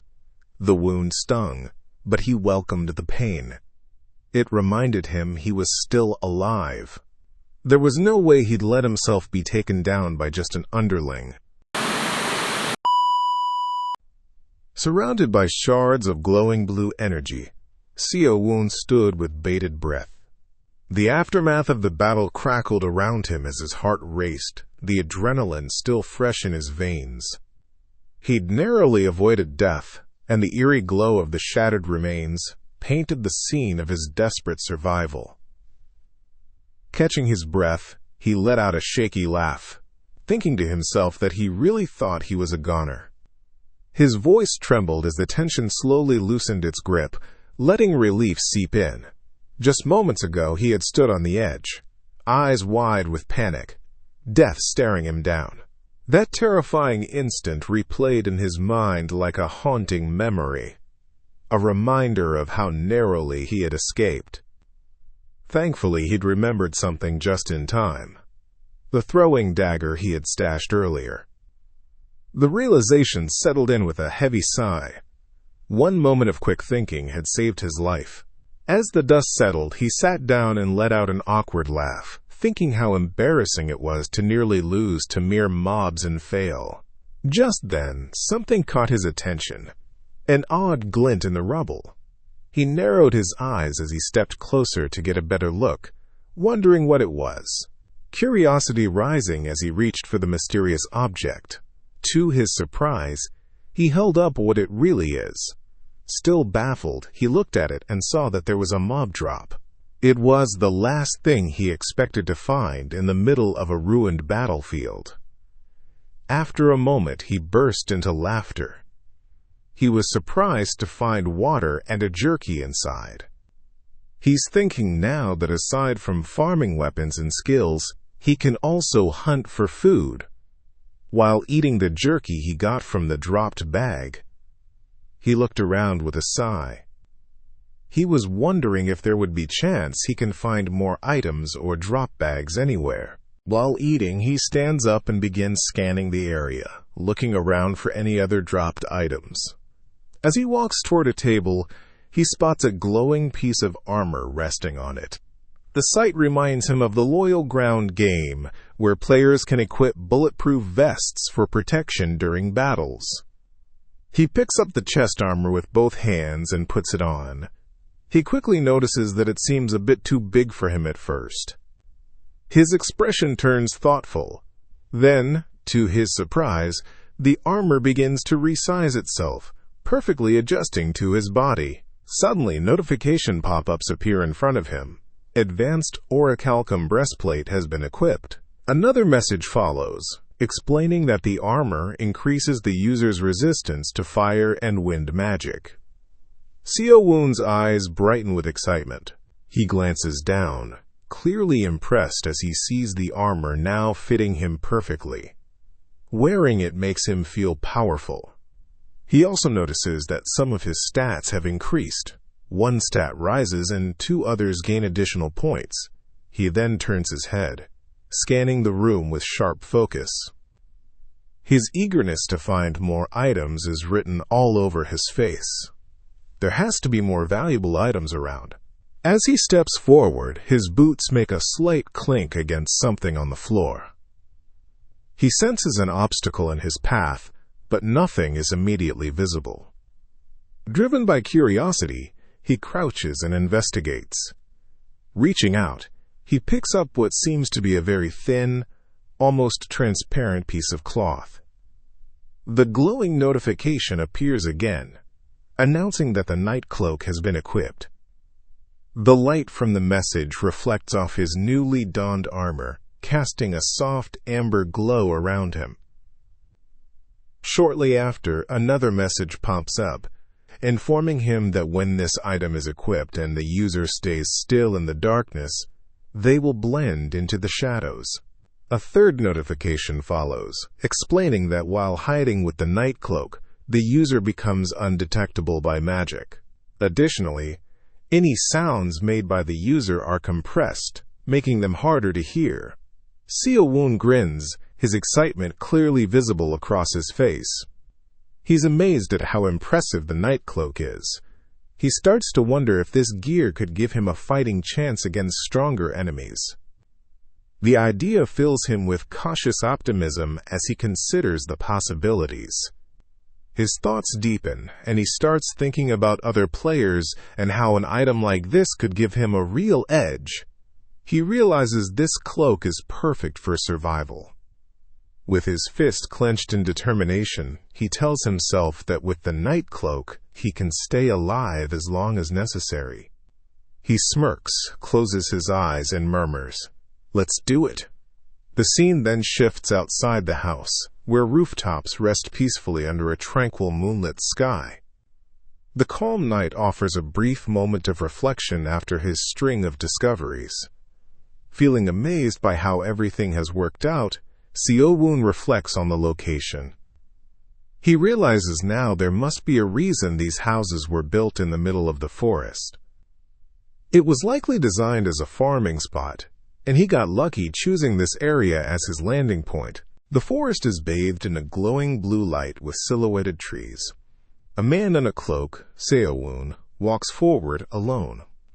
The expression on his face is neutral and observant. Just then, there's a spiky speech bubble indicating a sudden noise. Seo-woon turns his head slightly, looking behind him with mild curiosity. The forest remains dense and blue-hued. At that moment, a man dashes frantically through the forest. His face is contorted in panic, with his mouth wide open as he screams. He looks like he's stumbling while running. As he keeps running, his eyes widen, pupils shrinking, and he grits his teeth. Tears and sweat fly off his face, enhancing the intensity of his fear.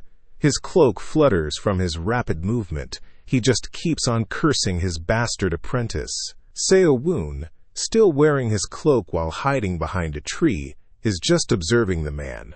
The man tries to rest, placing one hand on the tree. He is breathing heavily. His body is hunched over, with one hand wiping his face. Still catching his breath, he is slightly calmer but visibly shaken. His brows are furrowed and his face is tense. He never expected to meet a mage in the area where he came from. Soon after, Seo-woon stands calmly at the backside, still behind the tree, hiding, with his crossbow always ready. He keeps observing the man and notices that he doesn't look that strong. He also thinks that if he's right, he can easily take the man down himself. Finally, the man steps forward and starts walking deeper into the forest. The trees around him are tall and still glowing blue. He's still breathing heavily. His body is tense, but he walks forward, trying to get away. Suddenly, Seo-woon came to his senses. His right eye widened as he was trying to aim using his crossbow, sweat coming down from his face as he realized that this is just a game and there is no need to hesitate as that is not a real human. Then suddenly a new figure appears. A red-haired character with a fierce expression. His mouth opens as he casts his spell Escrow's Flame, and a fire aura begins to form.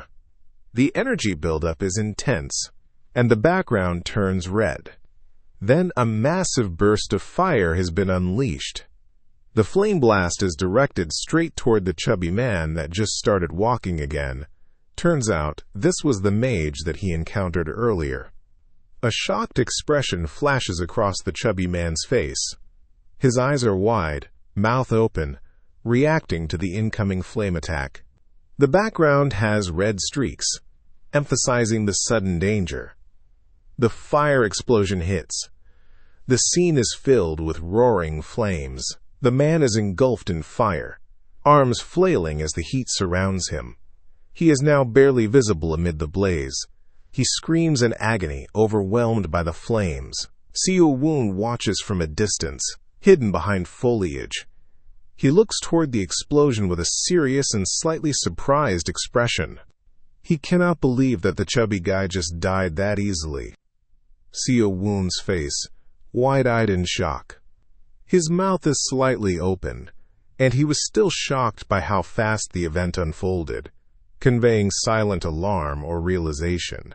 He could not believe that after the chubby guy had died, a chess box had suddenly dropped. He now realized that everyone here in this world was just part of the game. Seo-woon had come to the conclusion that if this was just like the game he played, then that chest box should contain the player's items.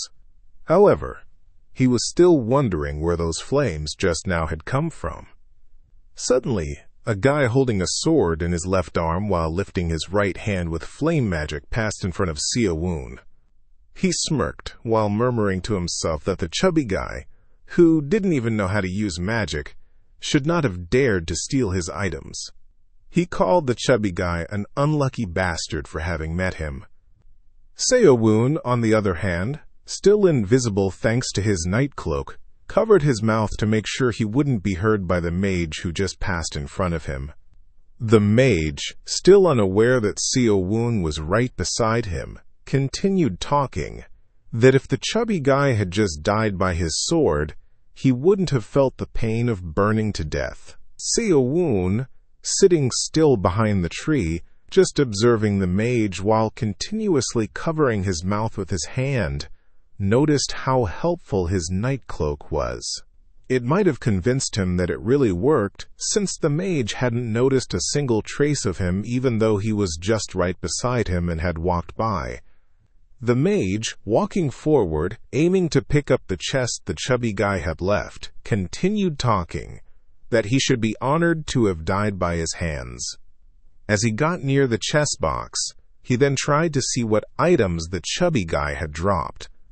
Seo-woon, while watching the guy trying to collect the items from the chest box, thought to himself that the person who had just died was also just a player like him. He also thought that he might be the next person to get hunted by this mage. Seo-woon, trying to convince himself that if he hesitates, then someone will soon kill him and gain a higher rank, then, gathered with a determined expression, he's bracing himself for a decision or action. His eyes wide open as he keeps thinking that if he wants to survive this game, then he needs to be determined. Back to the mage. As he opens the chest, he's smiling and feeling content, seeing that the chubby guy dropped some pretty nice stuff for him. But unknown to him, he doesn't sense the danger he's about to encounter. Suddenly, as he realizes something, his eyes widen in shock. Then an arrow strikes against a solid sphere-like barrier around the mage.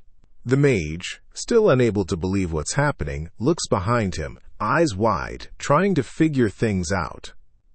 He then casts a spell, his expression still anxious, gritting his teeth while thinking that there must be another player nearby and that he shouldn't have made so much commotion when he attacked the chubby guy earlier.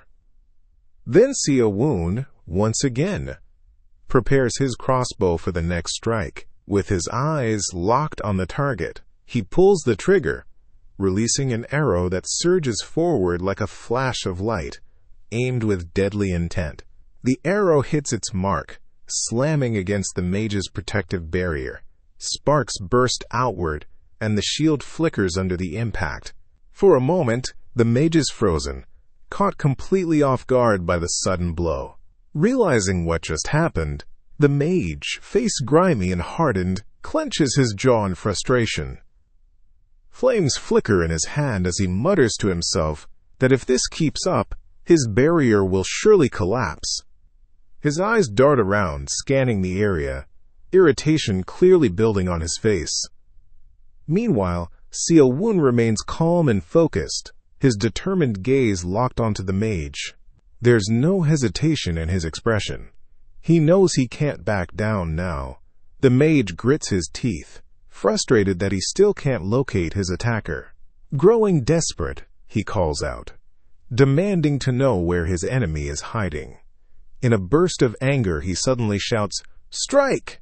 The cry echoes through the battlefield as he unleashes a blazing sphere of fire, just like the one that obliterated the chubby guy earlier. But this time, panic creeps in. The mage realizes he can't just keep casting blindly into the shadows, unsure of where Seo-woon might be. His movements become more frantic, his confidence beginning to crack. As the dust starts to settle, Seo-woon makes his next move. He releases a dagger, this time sharper, faster, more precise, cutting through the air as it heads straight for the mage. The mage, sensing that something is coming towards him, and is completely caught off guard. His eyes widen as he frantically tries to locate where the attack is coming from. But before he can react, shards of a magical barrier violently explode around him. Blue fragments scatter through the air in chaotic motion. His face twists in disbelief. Clearly shaken, the mage realizes his barrier has been completely shattered. He looks around in frustration, cursing and shouting, demanding to know where this coward is hiding. Meanwhile, Seo-woon remains calm and silent. He shifts slightly, his cloak trailing behind him, always alert, already aiming his crossbow once more. The mage, overwhelmed and still unable to pinpoint his enemy, panics. A fiery explosion erupts from his hands, bright red and orange flames bursting out in a wild frenzy. EESCROS. He manages to shout, but the moment overtakes him. It's already too late. The dagger pierces his forehead. Tears stream down from his eyes. Blood trickles from his nose. With the last ounce of his breath, only one word escapes his lips: flame. The mage, as he's falling, still tries to continue his spell. But with a dagger lodged in his forehead, he can't complete it. Seo-woon raises his left arm, adding more force to the strike, driving the dagger deeper until it pierces through, leaving a hole in the mage's head. Still wearing his cloak and with his subspace open, Seo-woon can't believe it. He actually won. Suddenly a blue light bursts out, and 2 chest boxes appear before him. Seo-woon walks toward the chests, still alert. He's thinking, if anyone saw the fire magic earlier and decided to follow, it could become a real headache. He needs to loot and leave quickly. He bends down to check the mage's chest first. As he picks up the items, he casually tosses them into his subspace. Notifications ring out. You have obtained gloves. You have obtained medium healing scroll. Seo-woon nods slightly, satisfied. A healing item. That's nice. The notifications continue. You have obtained escrow's necklace. He lifts up the golden necklace. Another message appears. This pure gold necklace signifies that you are a mage of Escrow's Magic Society. But upon inspecting it, he realizes it's just junk. No properties, no stats. Still, he decides to keep it. For now. Then suddenly, Seo-woon noticed something glowing in the other chest box with a soft blue hue. His curiosity caught his attention, and he asked himself what that shining item inside the box was. As he picked up the item, a notification popped up. Ing! You have obtained Circle Stone. This was followed by another notification. Circle Stone has been stored in your inventory. The notification also stated that this item would enable the user to engrave a circle around their heart, allowing them to use mana. Once used, you can learn the magic of that circle. Seo-woon looked at the glowing stone in his hands, wondering if he could also become a mage just like that. Suddenly, a flashback hit him. It was about the chubby guy earlier who had been running away from the mage Seus killed. Seo-woon clearly remembered that the chubby guy had been shouting that if only he had the time to use this item, then that apprentice mage would have been nothing to him. This realization clicked for Seo-woon, that this circle stone is the reason why the chubby guy has said those things.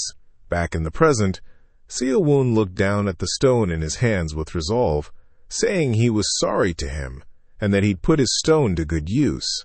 He then stepped forward confidently and picked up the chest, storing everything inside it into his subspace, because this was the only place where all of his items would be safe.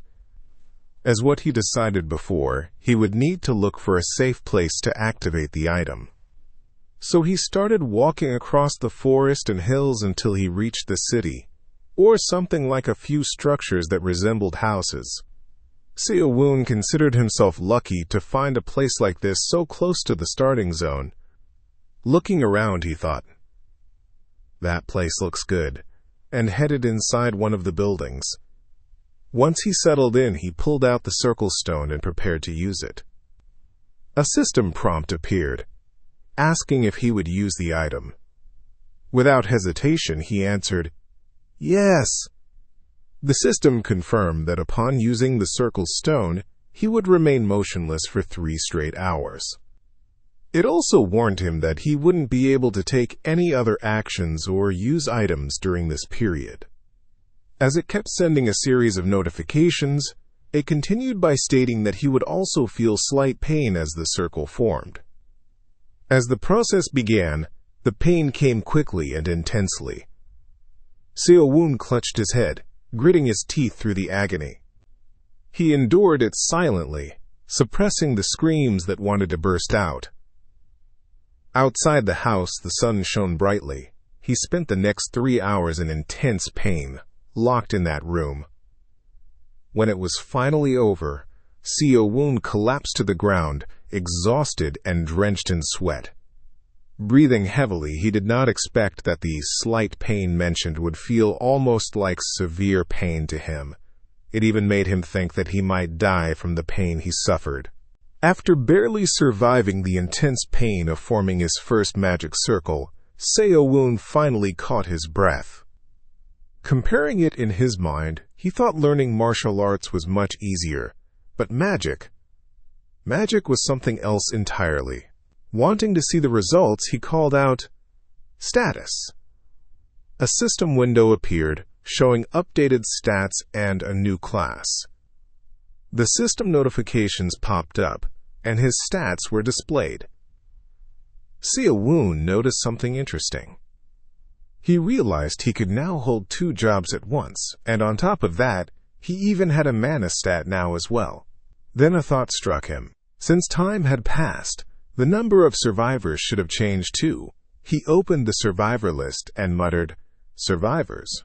His eyes widened as he kept staring at the system stat window in front of him. In his mind, he couldn't believe how this was even possible. The number had dropped significantly. It dropped by that much? The system window now showed that out of 100 players, only 45 had survived the game. Beneath it were names and causes of death, including Nam Sagwang killed Gustav Olsen using palm arts technique. Kudin. Nam Sagwang killed Raffion using palm arts technique. Kill. Nam Sagwang killed Paul Bonham using fist arts. Nam Sagwang killed Tyrion Lacoste using palm arts. Bronkener. Seeing the same name appear repeatedly in the kill list, Seo-woon whispered in disbelief. Who is Nam Sagwang? A few hours earlier, before Seo-woon discovered the drastic drop in the survivor count, chaos was already unfolding elsewhere in the forest. Another player stood on top of a tree branch, clearly pursuing someone. Then, another man sprinted through the trees, clearly wounded and out of breath, glancing behind him in panic. His eyes were wide with terror as he screamed, "Huff! Huff! Stop! Please stop chasing me!" Behind him followed another player, calm, smiling, and eerily composed, licking his lips as he chased. The guy ran so fast that he didn't notice the stone in his path, which caused him to trip. He stumbled and tumbled down a slope with a painful grunt. "Ah!" Struggling to his feet, He pushed forward, gasping. Ah! Top 90. Just let me get in the top 90. But the pursuer slowly closed the distance. He smirked and raised his hand, blue magical energy surrounding it. The fleeing man turned to face him, now desperate, falling to his knees as he cried out, "I can't just go out like this. I'm begging you." Tears formed in his eyes as he raised his hands in a pleading gesture. "Please, just this once." Before the man could say another word, a powerful strike landed. Blood splattered violently across the ground, silencing him instantly. Nam Sagwang stood over the lifeless body, his expression calm and unaffected. He casually brushed off his hands while thinking that, with this, all the participants would now know about him. A moment later, a flash of blue light surged through the forest as the lifeless body of the killed player transformed into a chest, just like the others before. The system broadcast was triggered, spreading the message far and wide. The name Nam Sagwang would now be known by every player still alive in the game.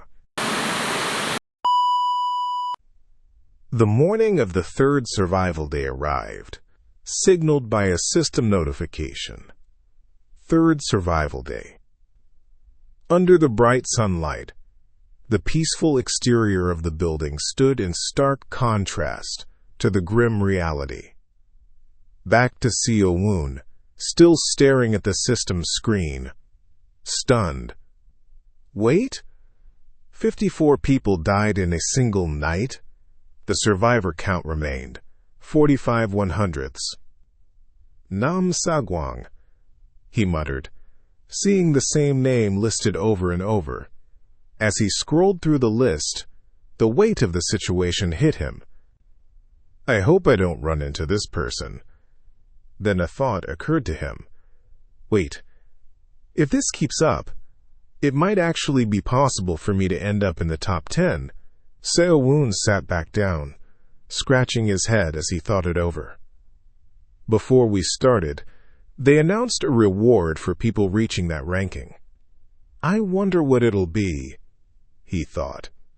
My guess is money and items, but what if it's the ability to use the skills and items I've acquired here back in the real world? Resolved, he stood up and walked across the room, thinking about what he needed to do, especially with a killer running amok outside, and here he was getting ahead of himself. Then he raised his hands. Blue energy started to surround them as he continued thinking that he needed to finish up and start moving soon. As he focused, Seo Woon's eyes narrowed. A faint tingling sensation spread through his arms, and his expression shifted from calm to amazed. I definitely feel power coming from within me, he said, his voice filled with wonder. He opened his hand, watching as the glow intensified and blue energy flickered across his skin. Is this mana? He whispered, almost in disbelief. His lips curled into a small, satisfied smile. Right. I think I found a magic book while looting yesterday. He then summoned his subspace and started pulling something out from it. A system notification blinked in front of him. Magic Book of Wind Ball. This magic creates a sphere using wind.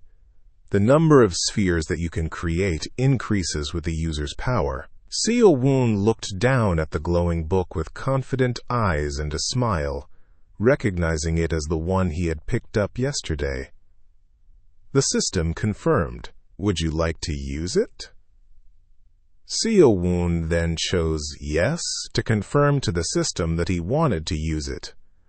But before he could relax, his expression suddenly tightened. A pulse of unstable energy surged through his chest and arms, making him stumble slightly. He tried to figure out what had happened as the book disappeared from his hand. Then suddenly, he felt the magic spell being embedded directly into his mind, allowing him to learn it instantly. After that, Full determination replaced his hesitation. His gaze sharpened, and with a shout full of focus and resolve, he declared, "Escrow magic! Wind ball!" A burst of blue energy started to gather within his hand.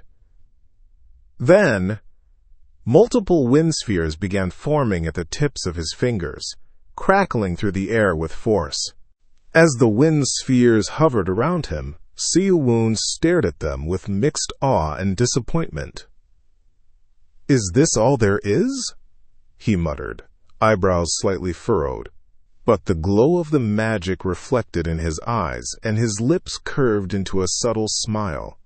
Out of disappointment, he gently flicked his hand, sending the wind balls floating behind him, tossing them aside as if they were nothing. Suddenly, the spell intensified. A surge of power burst out wildly, wind swirling around him with unexpected force. His eyes widened as he braced himself. The explosion wasn't just a normal one. His wind magic had detonated like a bomb. He looked back to check, then realized those little wind circles were much stronger than they looked, as the force had rippled throughout the room. Turning to face the window, with the aftermath still settling, he thought to himself that this spell would definitely come in handy. Then a strange sensation hit him, a wave of dizziness and sudden fatigue. He realized it might be from using magic for the first time. A system notification appeared, showing that his mana was now 0/30. As the message faded, the restriction zone began to appear on the map, and the range gradually started shrinking. Because of this, Seo-woon decided to head out and start farming, staying near the edges of the boundary. Seo-woon stepped outside the house and glanced up at the sky with a serious look in his eyes. He now thought that the chances of running into another player should be decreased, since more than half of them were gone by now. He then looked out into the forest, thinking to himself that he needed to hurry up and farm before the restricted zone shrank even more. Elsewhere, a figure stood silently at the top of a tree, watching Seo-woon from afar.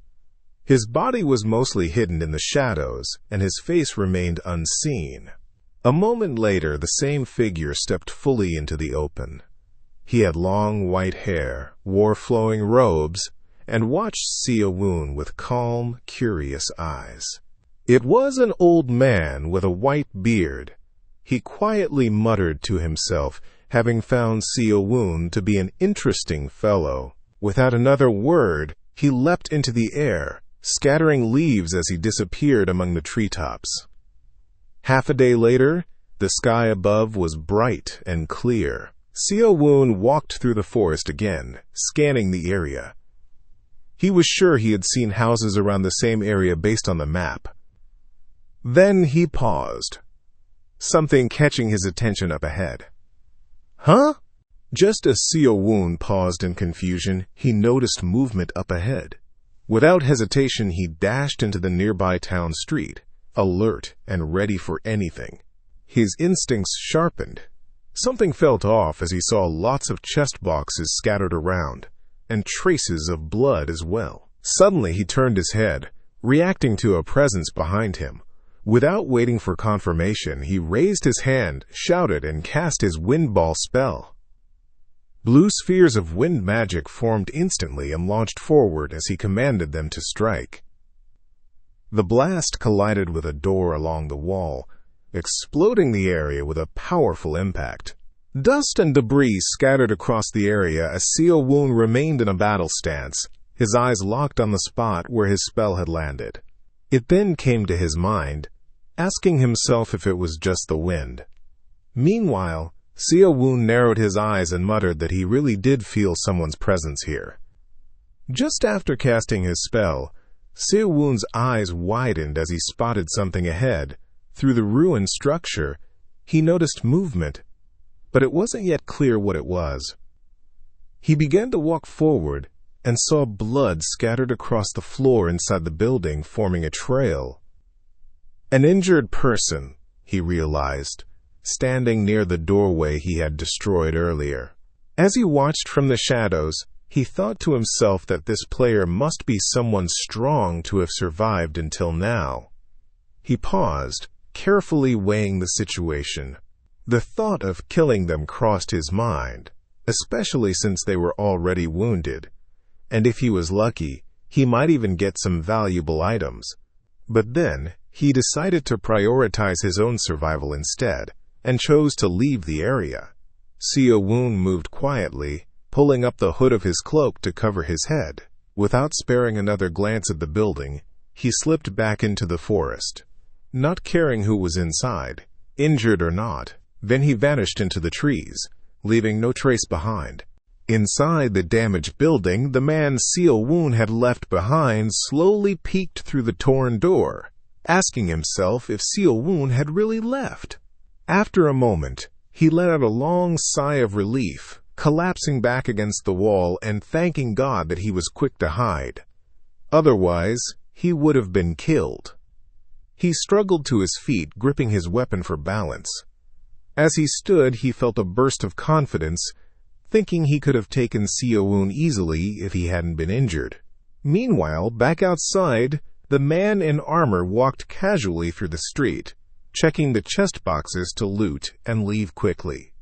Suddenly, an arrow flew straight toward him and pierced through his head. His eyes widened in shock, unable to believe what had just happened. As the arrow stuck in his skull, there was nothing he could do anymore. All he could do was curse himself silently. His eyes showed weakness as blood began to pour from his nose. The arrow drove clean through his head and embedded itself into the wall behind him. Then, Seo Woon emerged from the forest with his crossbow still raised and alert, thinking to himself that he was right to bait his enemy into believing he wasn't interested in a fight just to make him come out. He even thanked him silently for showing himself faster than expected. Seo Woon crouches low in the forest, a slight smirk on his face. Still riding the satisfaction of outsmarting his last opponent, he looks calm, confident, and quietly amused, fully in control of the situation. He was thinking of farming quickly and heading toward the edges of the restricted zone. Just as he prepared to move, a voice interrupted him from behind, saying he seemed pretty skilled. Seo Woon's eyes suddenly widened, surprised and caught off guard. He quickly turned his head, thinking he had let his guard down. His face showed concern and clear alarm. Behind him stood an old man with long white hair and a beard, dressed in traditional robes. The man had a relaxed presence, completely unfazed and calm. It turned out this was the same old man who had been following Seo Woon since earlier. He casually told Seo Woon there was no need to be scared, saying he only wanted to ask a few questions. Seo Woon, still cautious but now curious, responded by asking who he was. The old man gave a slight smile and, in a calm tone, asked if Seo Woon would really understand if he told him who he was. He continued speaking gently, saying that after all, they each came from very different lives. Seo Woon studied him closely, his expression shifting into a wary but intrigued smile as he replied, "Is that so?" Deep inside, Seo Woon thought to himself that this guy was totally different from the others. This old man wasn't an average player. As the sun began to set and the sky turned orange, the two of them walked together through the woods. The old man, with his hands behind his back, continued the conversation, asking Seo Woon if he had participated in this kind of game before. As they continued talking under the soft golden light of sunset, Seo Woon glances at the old man, his expression puzzled. He asks, "Play? What do you mean?" The old man, walking calmly beside him, turns slightly and starts to respond. He says he's had his eyes on Seo Woon for a while and noticed that he adapted pretty fast. He then adds that he's sure Seo Woon already knows this isn't real. Thinking to himself, Seo Woon wonders, "I'm not sure why I haven't noticed him before. He questions how long this old man has been watching him. With suspicion in his eyes, Seo-woon tells the old man that this is his first time being brought to a place like this, but he had played a similar game in the world he came from. The old man looks ahead and replies with curiosity, "A game?" He wonders aloud if it's similar to this kind of playing, and says it sounds interesting to know more. He then turns slightly towards Seo-woon, and in his mind he can already tell from Seo-woon's appearance that they're not from the same world. The two continue walking through the peaceful forest path, surrounded by soft wind and falling leaves. The old man glances up and notes that it's gotten dark already. Seo-woon looks up at the sky as well and agrees, adding that it's already the third day here. They both gaze at the glowing full moon in the sky. The old man casually asks if the moon in Seo-woon's world is also this big. Seo-woon, still looking at it, realizes he never really noticed how large the moon is in this game. He replies that the moon in his world is smaller. The old man reflects, saying that it's smaller in his world as well.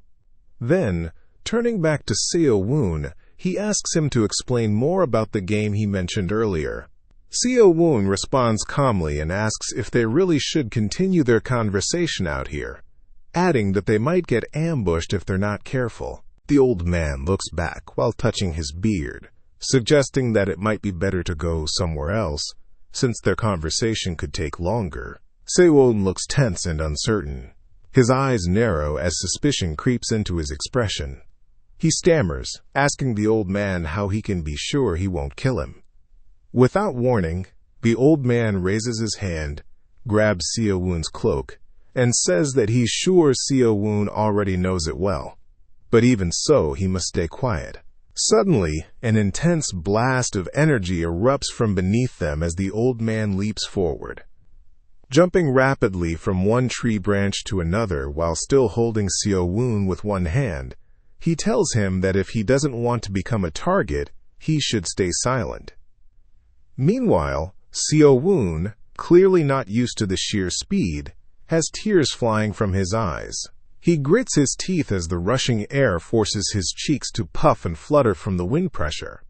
Above the trees, the silhouette of the old man carrying Seo-woon midair is framed perfectly against the massive full moon, as if they're cutting right across it. Seo-woon, still stunned and without any clear understanding of what's to come, thinks to himself that he had no idea what kind of consequences this encounter with the old man would bring. As soon as they landed in the middle of the forest, under the tall trees where the moon could be seen shining brightly above them, the old man turned to Seo-woon with interest in how he plays with dolls in a virtual space. The old man continued, saying it sounds like the world Seo-woon came from is quite the magical place. Seo-woon, standing beside him with a slightly guarded expression, complained about why the old man brought him to the top of the tree. The old man replied that they are safe in such a place. On the other hand, Seo-woon continued explaining that the place he came from is a highly advanced civilization. Hearing this, the old man closed his eyes and put his hands behind his back. He thoughtfully responded that this explains why Seo-woon was able to adjust to the gameplay so quickly. It was thanks to Seo-woon's world being an advanced civilization. Seo-woon glanced away, still cautious, while holding firmly onto the tree trunk. In his thoughts, he was swearing and wondering how long the old man had been watching him. The old man suddenly answered, saying he had been with Seo-woon from the moment they were dropped into this world. Seo-woon, looking tense, paused and said nothing, thinking to himself if this old man could read minds. The old man continued speaking, saying he had planned to enjoy the fresh air in the high mountains for the next 100 days, but was intrigued by what Seo-woon was doing. He went on, still with a calm but firm expression, saying this was the reason he decided to talk to Seo-woon, because he was also curious about why they were brought here. He also explained that he didn't intend to harm Seo Woon, so he didn't need to be so cautious of him. Seo Woon, now a bit calmer with one hand still holding the tree trunk while sitting on the branch, told the old man that he also didn't know why they were brought to this place. The old man then brought up what Seo Woon had said earlier, wondering why Seo Woon still didn't know, even though he came from a world with something similar. Seo Woon responded, thoughtful but still serious, saying that it was also just a type of playing.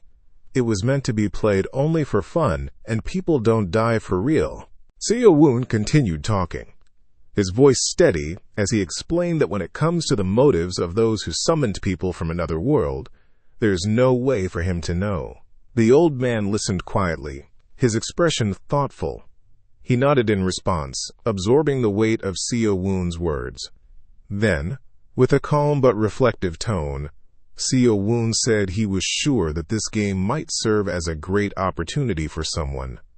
The old man then asked, "Opportunity?" curious about how it could be seen that way. Seo Woon, looking up at the sky while sitting on a tree branch, arms resting on his knees, continued, reminding him that in this world, you don't actually die for real, a truth the old man already knew.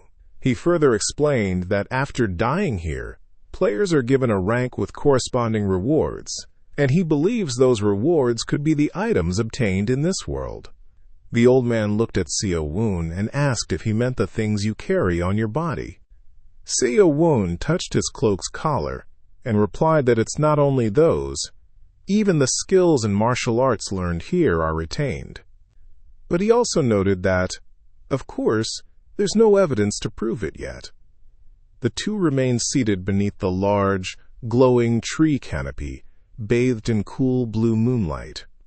The old man then remarked that magic is definitely interesting, but asked if that's what Seo Woon considered an opportunity.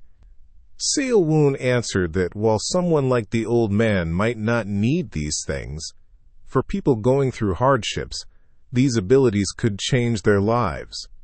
The old man then turned to him and asked, "And what makes you think that my life is without struggles?" As the two continued their conversation under the moonlit trees, Seo Woon looked at the old man and remarked that he seemed like a martial arts master, probably respected with followers back in his own world.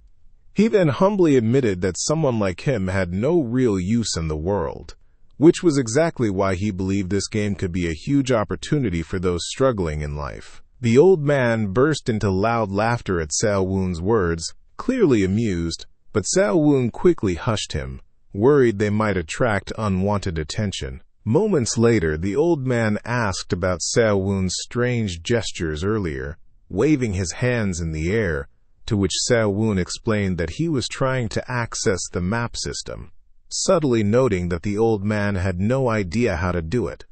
As Seo Woon shared tips and tricks that might be useful in this world, he also listened to stories about the old man's life and the world he came from. Their conversation flowed naturally, and before they knew it, morning had already arrived.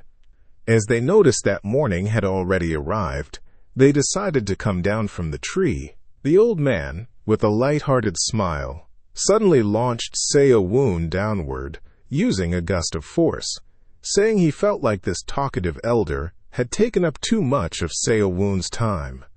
Caught off guard, Seo Woon tumbled through the air and landed with a thud, shouting in surprise, "Ooh-wah! Not at all!" As they stood in the sunlight filtering through the trees, Seo Woon thought to himself that staying with the old man might be the safest option for now. Then, turning to him with a faint smile, he said that he had also enjoyed listening to the old man's stories about his world. The old man turned to Seo Woon with a calm expression and sincerely said that, since he had learned a lot about playing from him, he wanted to know if there was anything he could do to repay him. Seo Woon was visibly surprised by the gesture, clutching his cloak as his eyes widened in silent shock. Seo Woon, with urgency in his voice and determination in his eyes, asked the old man if it would be possible to learn some of his martial arts. Clutching his chest, he earnestly explained that he wanted to survive until the end, and for that, he needed the old man's help.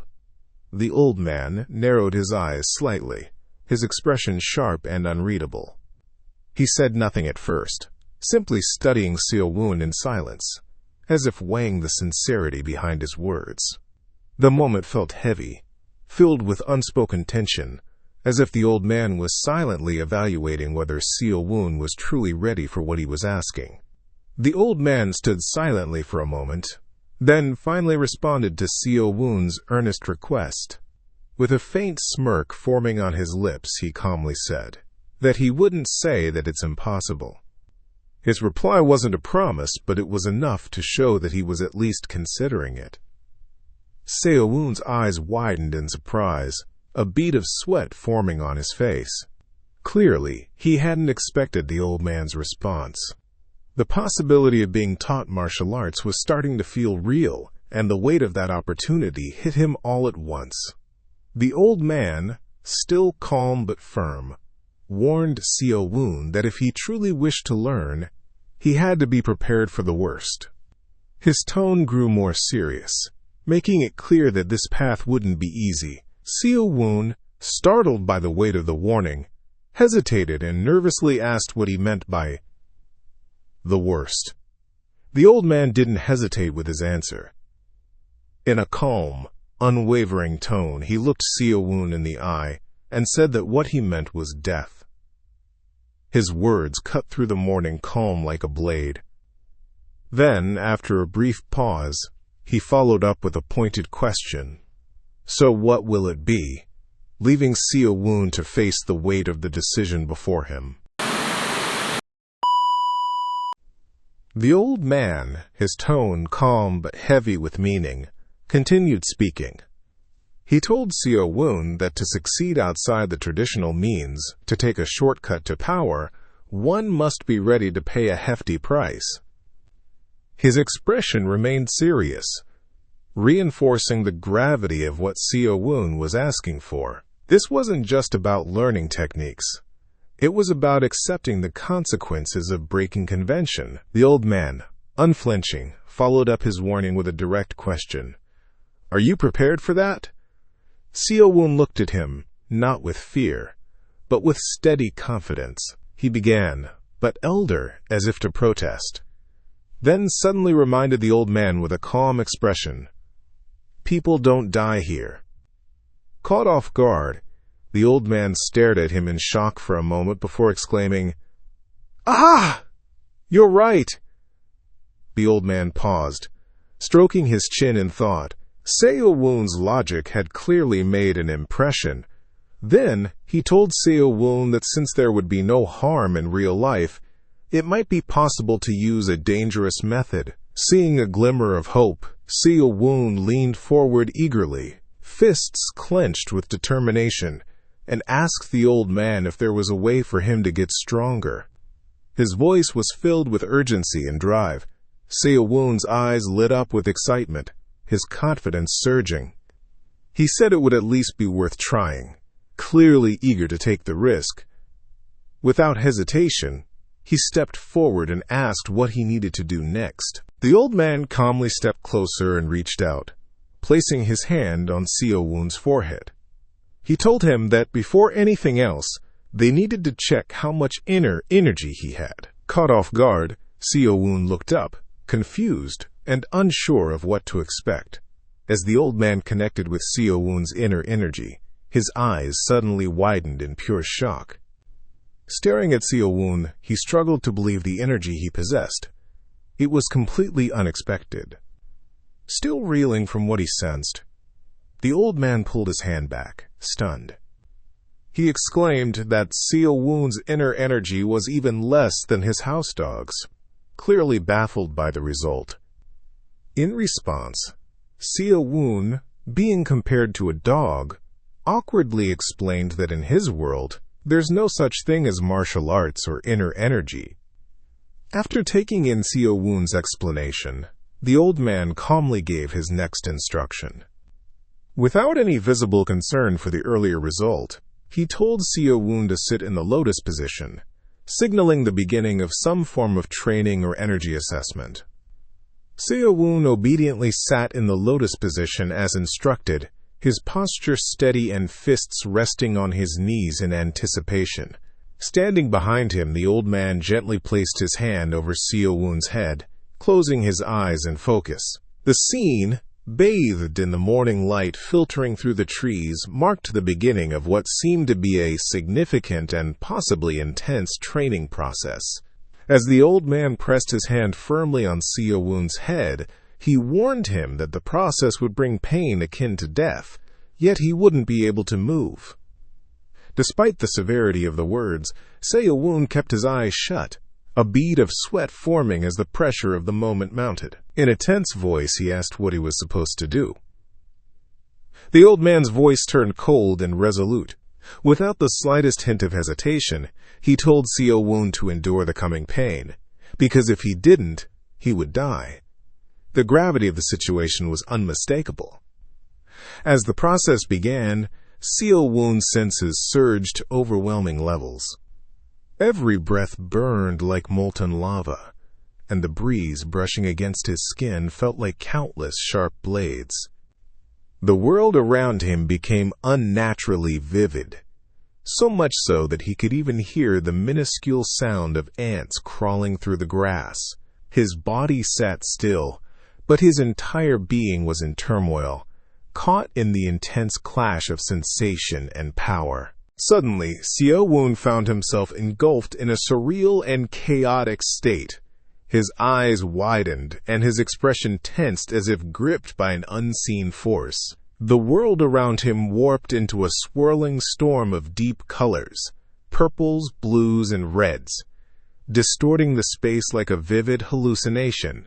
A glowing silhouette of himself hovered below, intensifying the sense of disconnection and inner turmoil.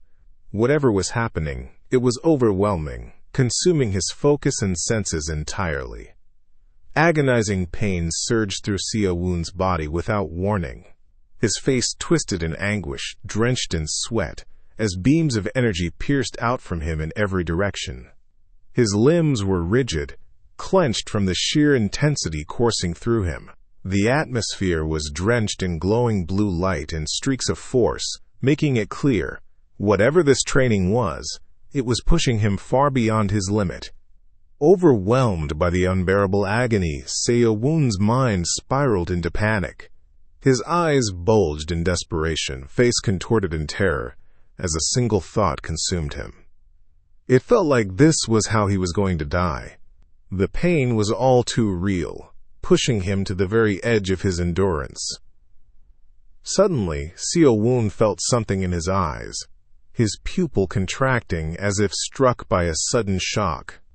In that split second, something within him stirred, a jolt of awakening flashing across his gaze. Just when the pain seemed unbearable, Seo-woon's senses surged past their limit. His pupils dilated, revealing a mysterious light. Within that light, an image of him and the old man emerged, as if a new awareness had awakened deep within him, drawing back the veil on something unseen. Continuing his training, Seo-woon remained seated in the lotus position, his breathing steady but his body still faintly trembling from the earlier surge.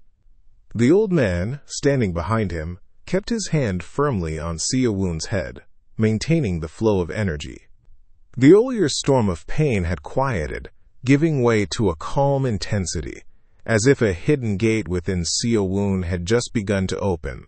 Seo-woon kept his eyes shut, beads of sweat tracing down his face as he struggled to maintain focus, the intensity still lingering just beneath the surface. The old man finally broke the silence, announcing that the process was done.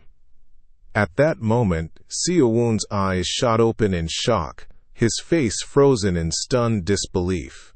A wave of nausea and pressure surged through him, his lips parting as a strained noise escaped, his body still reeling from the overwhelming ordeal. Seo-woon finally couldn't hold it in any longer. He lurched forward with a violent retch, the after effects of the process crashing down on him. Despite the rough outcome, the old man observed calmly from behind, noting that Seo-woon's ability to endure such strain meant his body wasn't bad, and that he had a naturally strong disposition. As Seo-woon wiped his mouth and caught his breath, the old man explained that he had corrected the flow of his qi. His body would now function differently than before. Still dazed and recovering, Seo-woon asked what he should do next, eager to move forward despite the strain he'd just endured. The old man reminded Seo-woon of his earlier resolve, that he wanted to become stronger as quickly as possible. Still catching his breath and flushed with effort, Seo-woon looked up and confirmed it with a quiet but firm, "Yes." The old man began explaining the next step, his tone more serious. He revealed that in places where people had died, traces of life qi still lingered, remnants left behind in death that held untapped energy. The old man continued, explaining the risk behind the technique, that its greatest success often came through murder. But in this place, where life and death followed different rules, that dangerous limitation no longer applied. The old man laid it out clearly. If Seo-woon could eliminate others in order to survive, he would rapidly grow stronger. And by the end of the 100 days, he would have reached an impressive level, shaped by the brutal, relentless conditions of this place. As the old man turned to leave, he calmly said it was time for them to part ways, hoping they'd meet again. But caught off guard, Seo-woon instinctively reached out, calling out for him to wait, unable to hide his surprise. Seo-woon, still reeling from everything, called out once more, this time with urgency in his voice, stating that since the old man had helped him so much, he asked to at least know his name. His eyes were wide with emotion, his tone both pleading and grateful. The old man finally gave a name to the mystery. With a calm smile, he introduced himself as Jung Do-seon, though others knew him by the title Deep Valley Standing Kindly. He then revealed the name of the technique he had just passed on to Seo-woon, the White Martial Physique Arts. Seo-woon bowed deeply, his voice filled with gratitude as he thanked the old man, vowing never to forget his kindness. In return, the old man gave one final piece of guidance: to get used to deep breathing. Through consistent focus on his dantian, Seo-woon would slowly accumulate inner energy and grow stronger. As their conversation continued, the old man recalled something Seo-woon mentioned earlier, the map. With a slight smirk, he remarked on how convenient that was. His curiosity clearly piqued. As their time together came to a close, the old man offered a parting word, telling Seo-woon that they would meet again when the opportunity arose. Seo-woon looked at him with wide eyes, the weight of everything that had just happened still sinking in. With a quiet, respectful tone, he responded and acknowledged the elder, signaling the end of their brief but life-changing encounter. With their conversation finished, the old man leapt gracefully into the air, vanishing into the sunlit canopy above. Seo-woon stood still, quietly watching his silhouette fade, the forest now feeling just a bit emptier after the elder's departure. As the old man disappeared into the treetops with swift elegance, Seo-woon remained in place, still processing the whirlwind of events. Looking up at the empty sky, he quietly remarked to himself on how effortlessly the elder vanished. Like a true master, leaving behind only rustling leaves and a stunned student. Still gazing up at the sky where the old man vanished, Seo-woon muttered to himself with a touch of envy. If only he could use Qigong, he thought. Moving around would be so much easier. The awe on his face lingered, mixed with a quiet determination to reach that level someday. With the elder now gone, Seo-woon composed himself and resumed his journey. He quietly set his sights on the next step, heading toward the outskirts of the limited area, just as he had planned. While Seo-woon continued walking, his thoughts scattered, and time quietly slipped by. Before he realized it, he had already reached the center of the limited area. The elder's earlier movement had truly been instant, leaving only silence and the warm hues of the setting sun in his wake. Though it felt like only a moment had passed, the journey on foot was anything but brief. As day turned to night, Seo-woon trudged on, realizing it had taken him half a day to reach the center. The map was far larger than he expected, each step a quiet reminder of just how vast and unfamiliar this place truly was. After some time walking, Seo-woon came across a quiet building tucked beneath the moonlit sky. The lantern inside was still lit, casting a soft glow through the window, a silent contrast to the stillness of the night around him. He stayed hidden, carefully observing from the shadows. Seo-woon remained hidden, carefully analyzing the building ahead. The lantern still burned despite the late hour, prompting two possibilities in his mind. Either the house was empty, or it belonged to a clueless newcomer who didn't know how to turn the lights off. Determined to act, Seo-woon made up his mind. Without wasting another second, he dashed toward the building under the cover of night. His eyes locked on the lit window as he whispered to himself that he is going to enter the house tonight. With cautious steps, Seo-woon slipped into the house. The silence inside was thick, the dim glow of the lanterns casting long shadows across the hall. Every creak beneath his feet echoed like a warning, but his resolve didn't waver. Seo-woon moved stealthily, eyes sharp with caution as he raised his crossbow, ready for anything. The air was tense, every shadow a possible threat. But he kept his focus locked, prepared to strike if needed. Seo-woon quickly confirmed his hunch. The place was empty. A grin crept across his face as excitement bubbled up inside him. I was right, he thought with glee. Time to farm, Tilda. Without wasting another moment, he prepared to gather whatever resources he could find. But to his disappointment, the situation inside didn't meet his expectations. His expression soured, eyes dull with frustration as he muttered under his breath, "Bullshit." After sneaking in with high hopes, Seo-woon collapses in frustration. The loot he found was underwhelming. Basic supplies like a small healing scroll and jerky. It wasn't the haul he had hoped for. As the exhaustion hit him like a wave, Seo-woon let out a wide yawn. The realization crept in.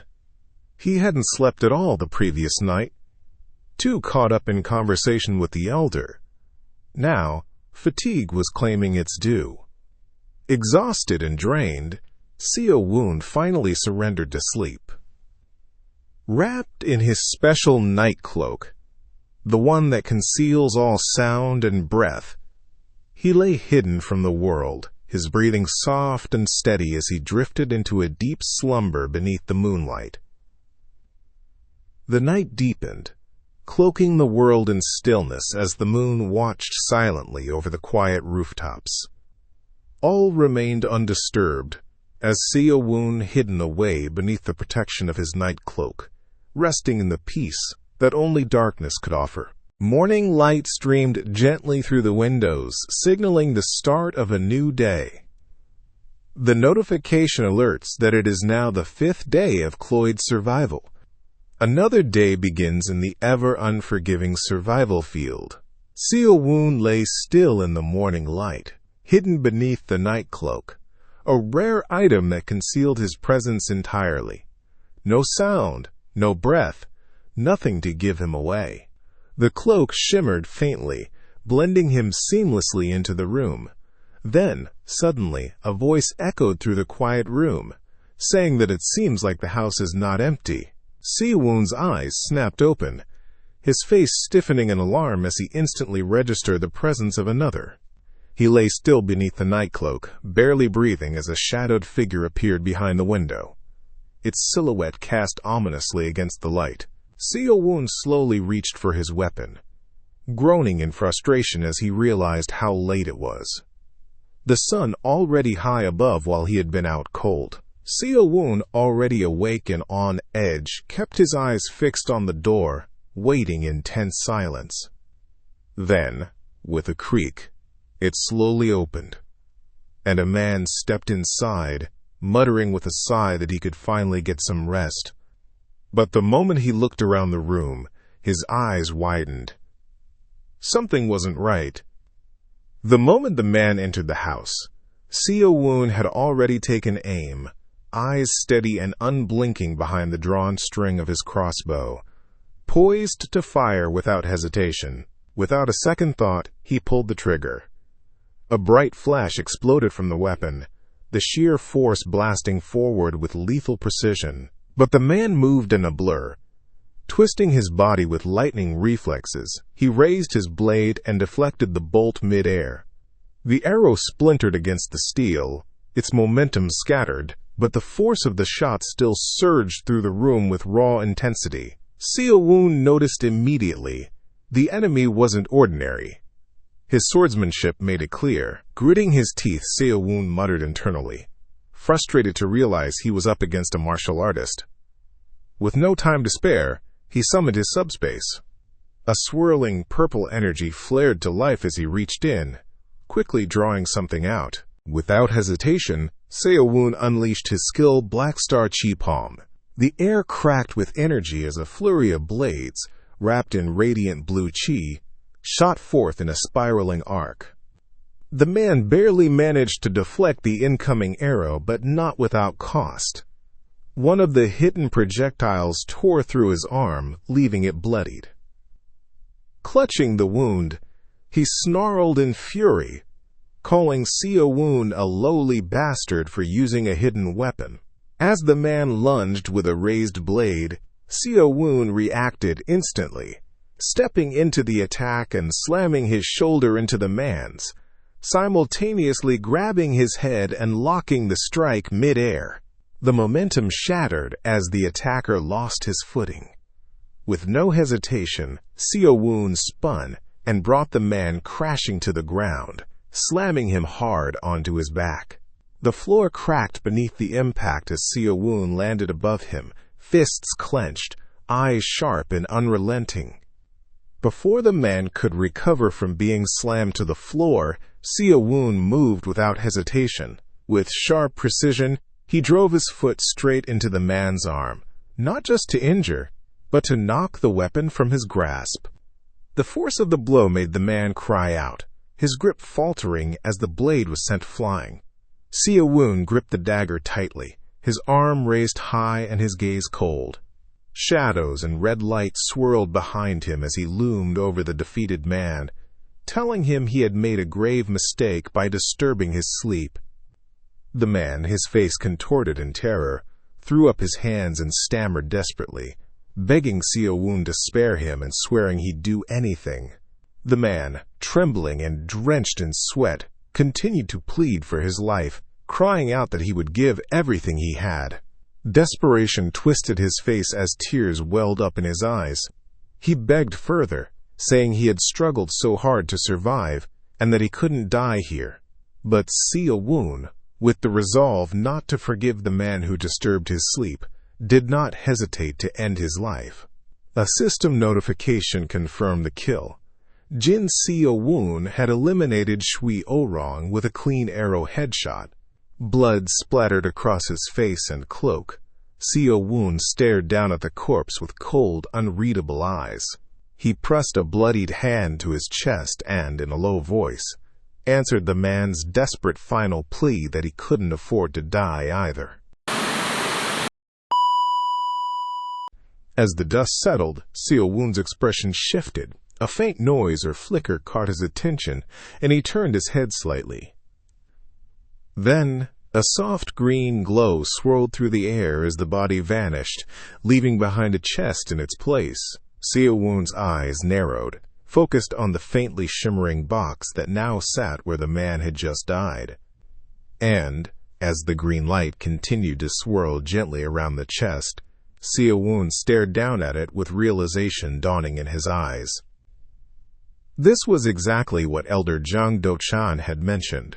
Seo-woon noticed the faint pulsing glow intensify as his hand neared the chest.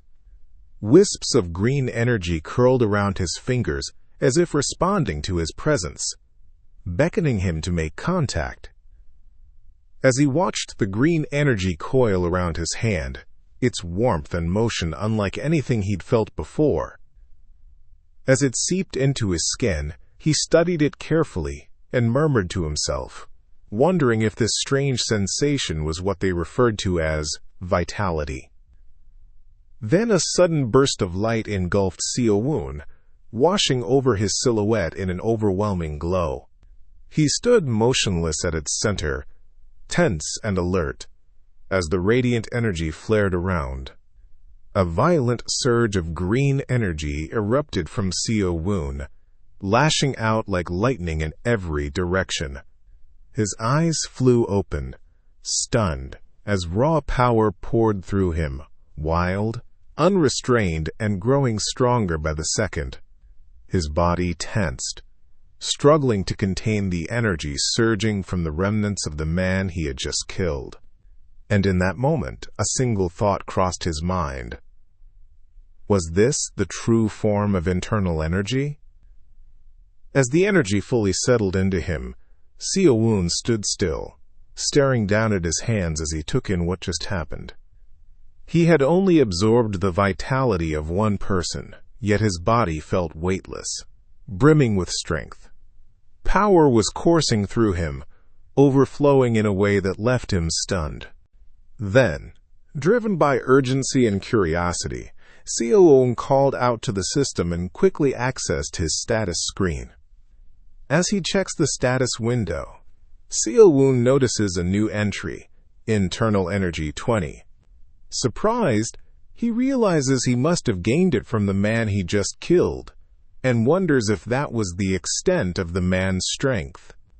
Grinning with newfound clarity, Seo-woon looked at the system screen and silently thanked Elder Zhang.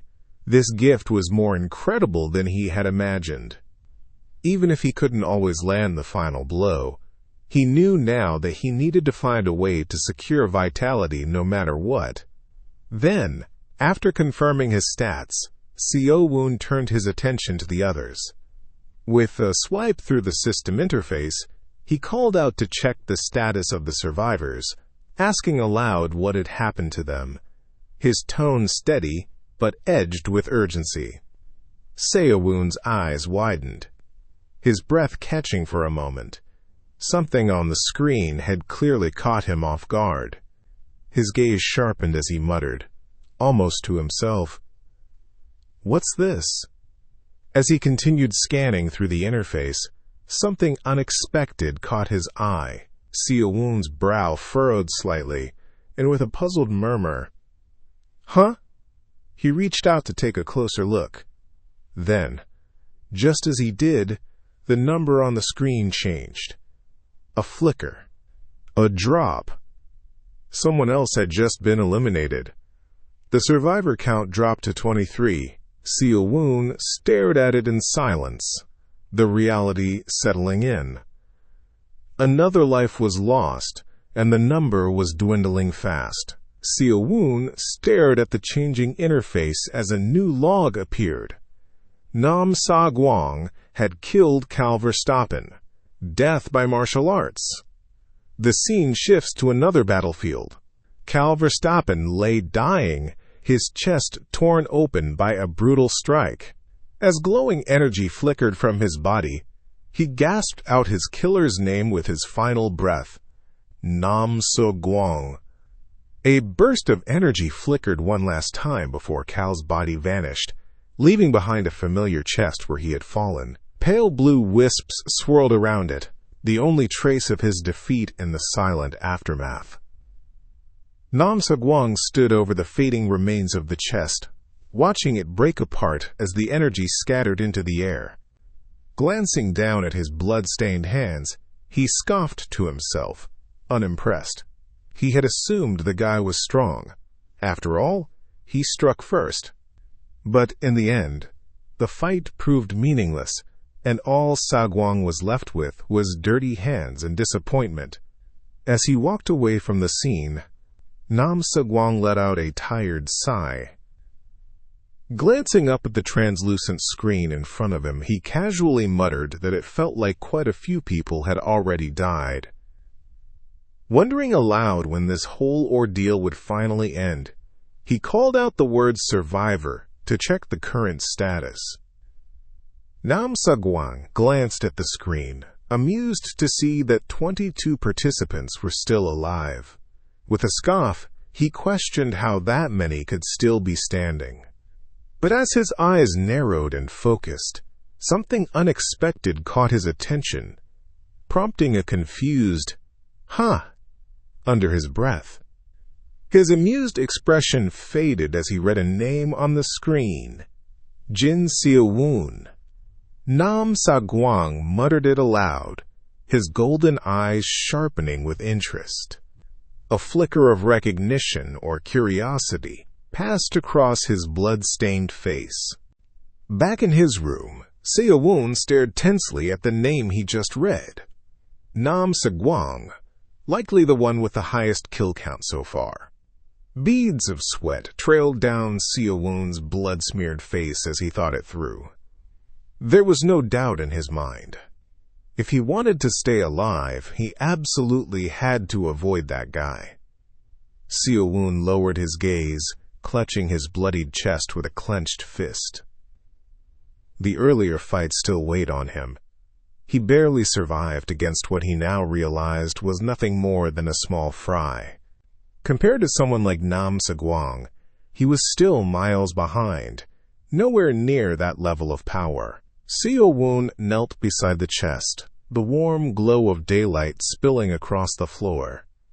He knew time wasn't on his side. With the restricted zone shrinking steadily, he had to move fast. Gather more strength, gather more resources, and get out before it was too late. As Seo-woon resumed his path through the quiet streets, he checked the contents of the chest. Aside from a single item labeled Refined Troll Potion, there was nothing of real value. He shrugged it off with a thought. If the guy had carried elixirs or rare gear, he probably wouldn't have been so easy to take down in the first place. Seo-woon made a strategic decision. Rather than risk another direct confrontation, he would lay low and wait it out.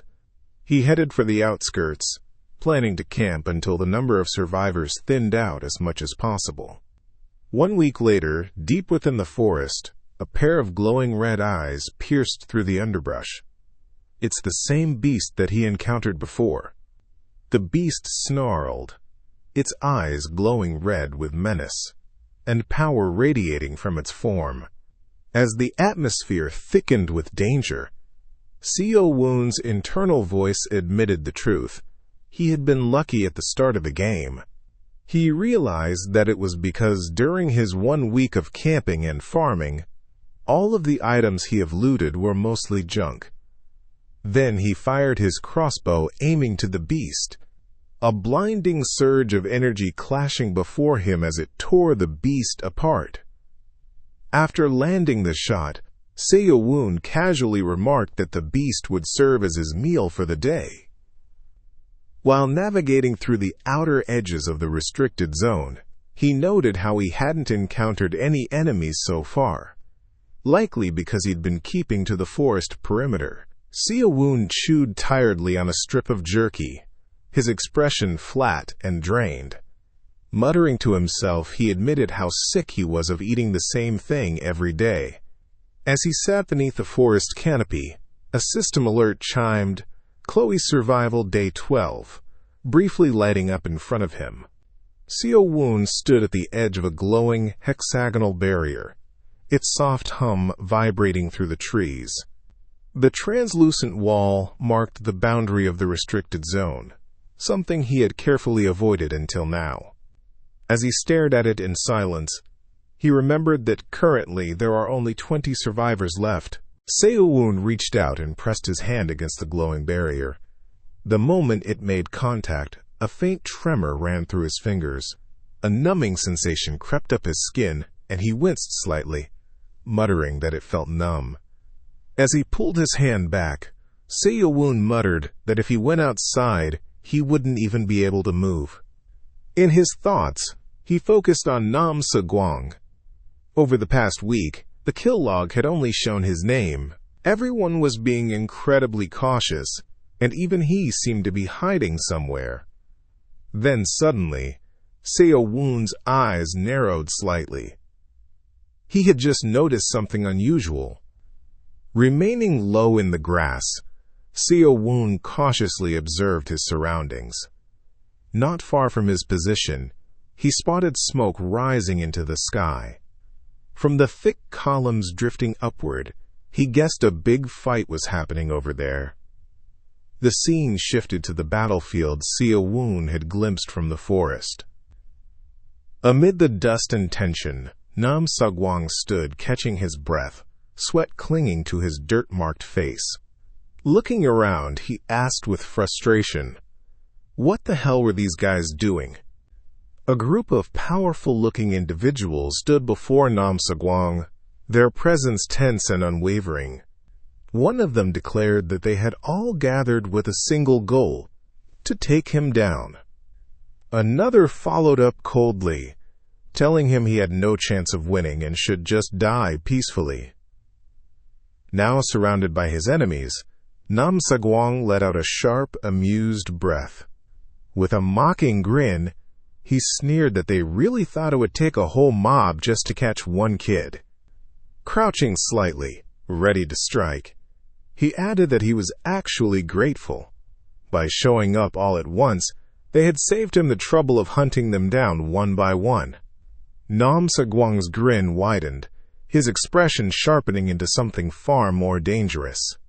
His golden eyes burned with intensity as he curled his fingers, tension coiling in his posture.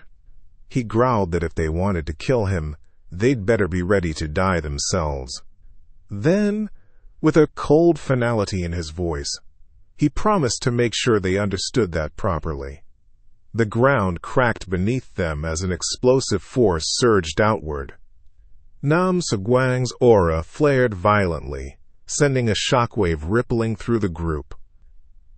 His sudden outburst forced the surrounding enemies to flinch back, momentarily stunned by the sheer pressure.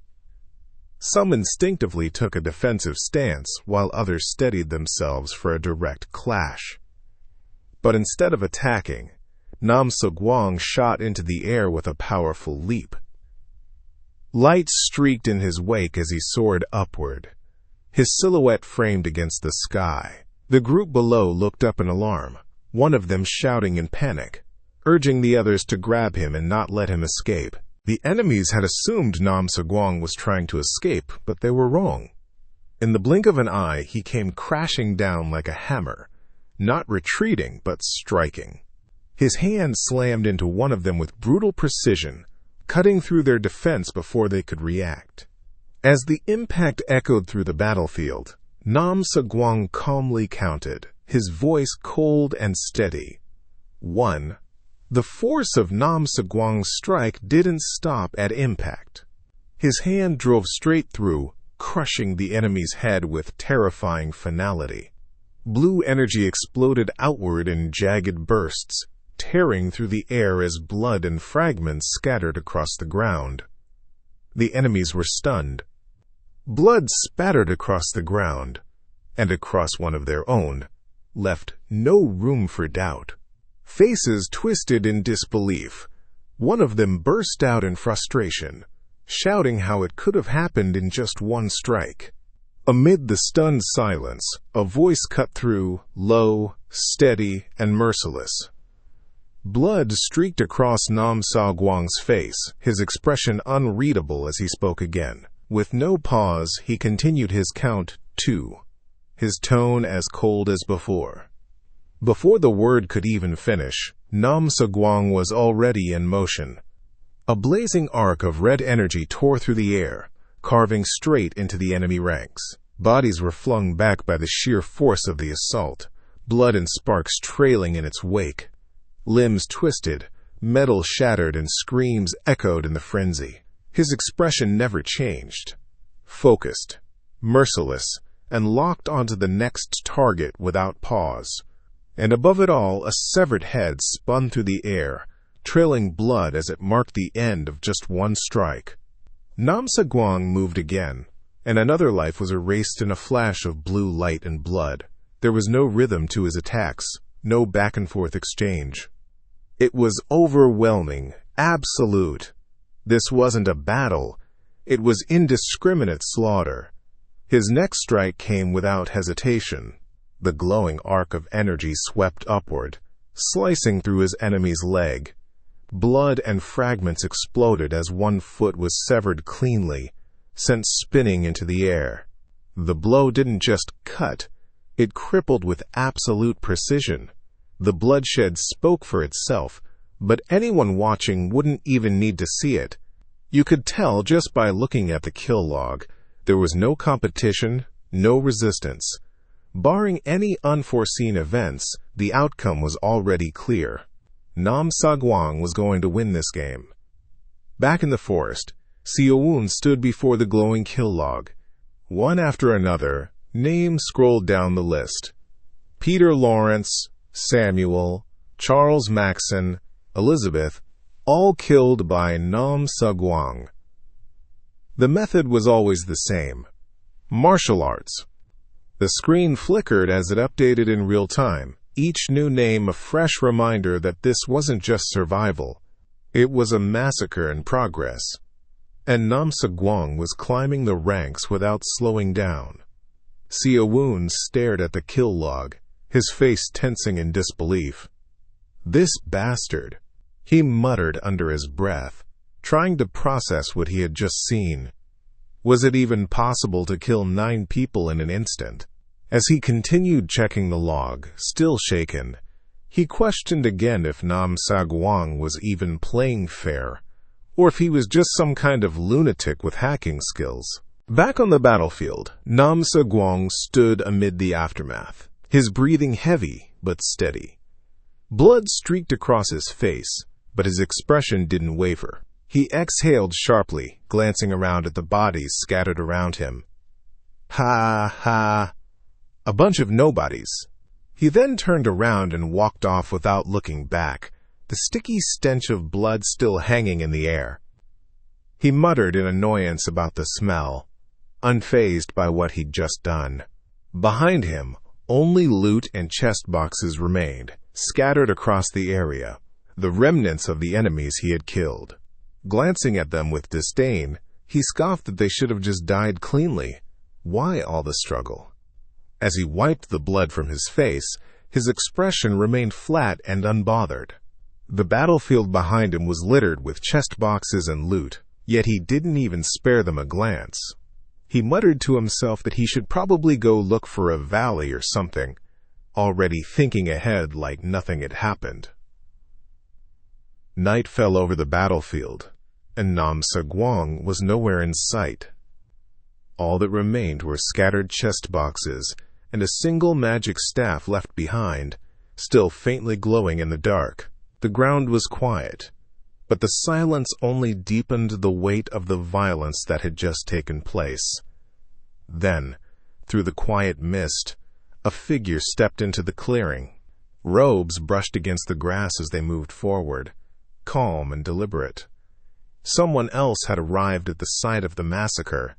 The figure stepped closer, his eyes falling on the faintly glowing staff still embedded in the earth. He reached out and gently lifted it, his expression darkening. It didn't take him long to realize. This staff belonged to Elizabeth.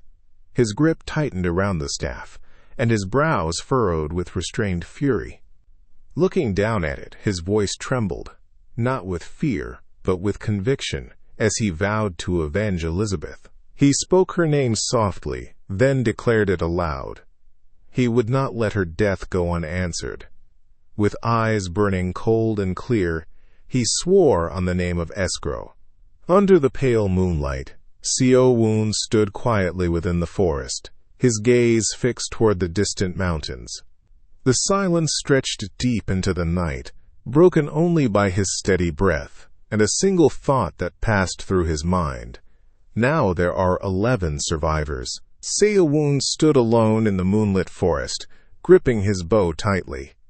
His expression was tense, but focused.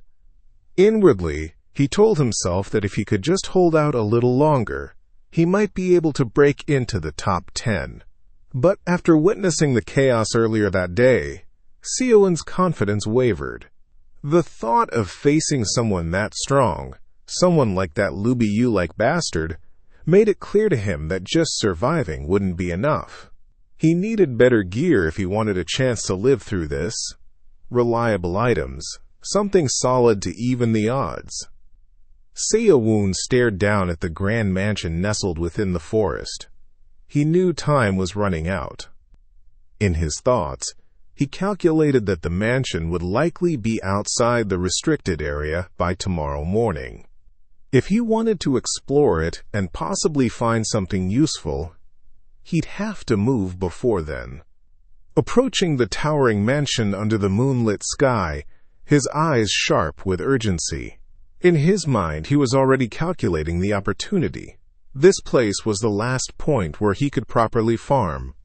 If he wanted to increase his odds of surviving against monsters like Nam Se-gwang, he'd have to take every advantage he could get, and this mansion might be his final shot. Seo-woon cautiously pushed the heavy door open, peeking inside with wary eyes.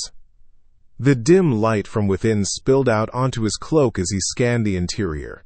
His grip tightened slightly on the doorframe.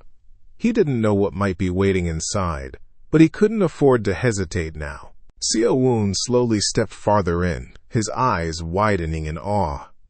His voice barely above a whisper, he muttered that this place was amazing. Whatever he had expected to find inside, it clearly wasn't this.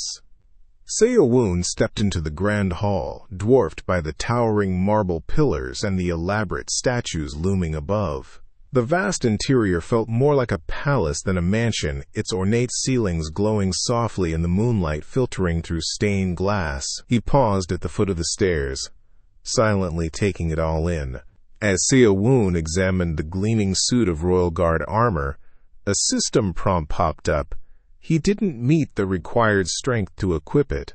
With a quick assessment, he dismissed the idea entirely. It wasn't even close. Taking it would just weigh him down. Seo-woon glanced at his own stats as the system displayed his current strength, just 30. He sighed in resignation, realizing how far off he was from the 110 required to wear the Royal Guard armor. With a tired look, he muttered that it was too bad and walked on, leaving the gleaming armor behind. Seo-woon continued searching the mansion halls, muttering that there had to be something else, anything useful. As he scanned the room, his eyes suddenly widened. A faint glow caught his attention from one of the shelves. Huh! Seo-woon picked up the glowing bottle and examined the message that appeared. Elixir of Insight. An elixir that increases internal energy with a cooldown of 3 hours upon use. As the prompt hovered, use? He held the potion tightly, considering its potential. Seo-woon's eyes lit up as he examined the elixir in his hands. An elixir? If I have this, do I not need to absorb vitality anymore? His voice trembled with excitement. He looked around the grand hall, still in disbelief. Was this mansion filled only with treasures like this? Seo-woon's luck didn't stop with the elixir. As he searched the mansion, he stumbled upon a glowing book. A notification appeared. Acquired. Secrets of the Unbreakable Fist. He stared at it in disbelief, eyes wide with excitement. He even got a manual of martial arts. The mansion really was a trove of high-level loot, and he couldn't help but exclaim in amazement. Seo-woon glanced down as he walked, thinking to himself that, just like with the Circle Stone, He'd need to find a place to stay hidden for 3 hours if he wanted to safely use the elixir or the martial arts manual. His steps slowed as the reality of the cooldown hit him, realizing the risk of being interrupted mid-process. Seo-woon suddenly paused, his expression shifting. He turned his head slightly, eyes narrowing with a mix of confusion and alertness. Something felt off, enough to break him out of his train of thought. Seo-woon glanced down at the floor where a hidden hatch lay, partially concealed but unmistakably out of place. Holding the elixir tightly in one hand, he stared at it with a cautious look and muttered to himself. Was this the underground warehouse? It looks like something is there too. Before Seo-woon could take another step, a sudden explosion erupted beneath his feet. Flames and debris shot up violently, engulfing the space in a deafening blast of red and yellow. Seo-woon froze, his body stiff as the explosion rang in his ears. He turned his head slightly, eyes wide in disbelief. The shock of the blast left him momentarily paralyzed. The blazing light reflected in his eyes as debris scattered around him. Seo-woon was thrown back by the force of the explosion, his body flung through the air as flames erupted behind him. Caught off guard, he cried out instinctively, the shockwave blasting through the hallway. Landing hard, he twisted around, eyes wild and breath caught in his throat. What the? The shock was still etched across his face, unable to process what just happened. Just as Seo-woon began to recover, another explosion detonated behind him. The blast sent him hurtling forward through the air, his body twisting as flames and debris surged around him. His face tensed with pain and panic, unable to process anything beyond pure instinct as the firestorm chased him down. Seo-woon didn't wait to find out what came next. He dashed off at full speed, adrenaline taking over. Without slowing down, he dove headfirst into the nearest bush, his body vanishing into the foliage, just as more embers scattered through the air.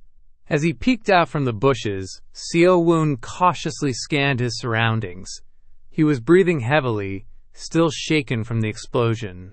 He tried to recall everything, but he was certain no one had followed him in. Still, confusion clouded his face as he struggled to make sense of what had just happened and what could have triggered that blast. Seo-woon's eyes widened as he caught sight of a figure in the distance. A sudden jolt of recognition flashed across his face. That person. He'd seen them before. His breath hitched as the memory surfaced. That was the person he saw in the waiting room. Hidden low in the bushes, Seo-woon kept his head down, eyes fixed on the direction where the figure had appeared. The surrounding forest was dim and quiet, but the faint glow of lingering embers and his racing heartbeat reminded him just how close he had come to danger. Through the rising flames, Seo-woon finally caught a clear look at the figure. The man's long blonde hair swayed with the heat, and the ornate staff in his hand pulsed with residual energy. Seo-woon's eyes narrowed. He remembered now. This wasn't just anyone. This was the mage from the waiting room. The one who had clashed with that masked, skeletal-looking guy. His name surfaced in Seo-woon's mind, Kairos. Kairos stood unfazed within the inferno, eyes locked on the figure before him, still unseen. To survive even after taking his explosion magic, it was clear this opponent hadn't killed all those people by luck. Nam Se-gwang stood his ground, flames swirling around his scorched figure. With a cold glare, he dismissed Kairos's words, claiming that, without all the talk, the mage was nothing special. Nam Se-gwang continued, his voice laced with irritation as he stepped forward, glaring through the scorched air. If Kairos had time to spout nonsense, then he better use it to attack, because it is just a total of wasting his time for him. With that, he dropped into his fighting stance, eyes locked and ready. Kairos grinned coldly, eyes narrowed with challenge. Let's see how long you can keep flapping that mouth. he snapped back, his voice sharp and taunting. The tension between the two ignited as fiercely as the flames around them. Nam Sagwang snarled back with a grin, unfazed by Kairos's provocation. His glare burned with equal intensity as he fired back, telling Kairos that he sure had a long tongue for someone about to be shut up. The air between them bristled with rising hostility, the fight ready to explode again. Seo Woon, still hiding in the bushes, observed the battlefield in disbelief.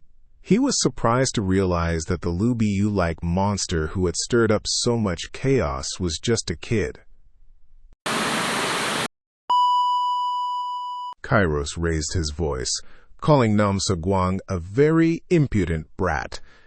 From across the scorched battlefield, he gripped his staff tightly and shouted again, "Let's see how long you can keep flapping that mouth."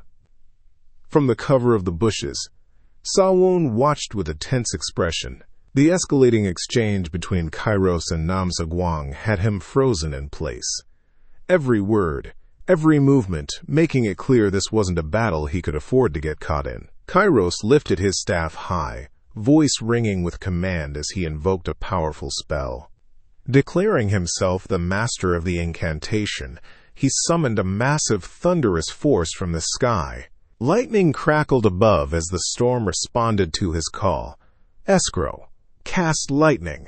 With lightning surging at his command, Kairos roared his final word. Strike! The sky split open in a blaze of blinding blue, thunder crashing down in response to his incantation. The spell was unleashed. A massive bolt of lightning tore down from the sky, Kairos' spell crashing toward its mark with devastating force. But Nam Sagwang's form blurred through the chaos. He had already leapt clear of the blast, barely evading the strike as it shattered the ground behind him. Frustrated by Nam Sagwang's evasiveness, Kairos shouted through the storm, demanding how long he planned to just keep dodging. His voice cracked like thunder as he threw out a name, Elizabeth, challenging his opponent to fight him head-on like he had done to her. Nam Sagwang leapt back from another strike, his expression tense. His thoughts raced as he assessed the situation. This wasn't just empty bluster. Even in the Central Plains, he had never encountered anything quite like this. Kairos's power was real and terrifying, and he is not just all talk. Kairos gritted his teeth, frustration breaking through his usually composed demeanor. With a low snarl, he spat out an insult, calling Nam Sagwang a rat-like bastard.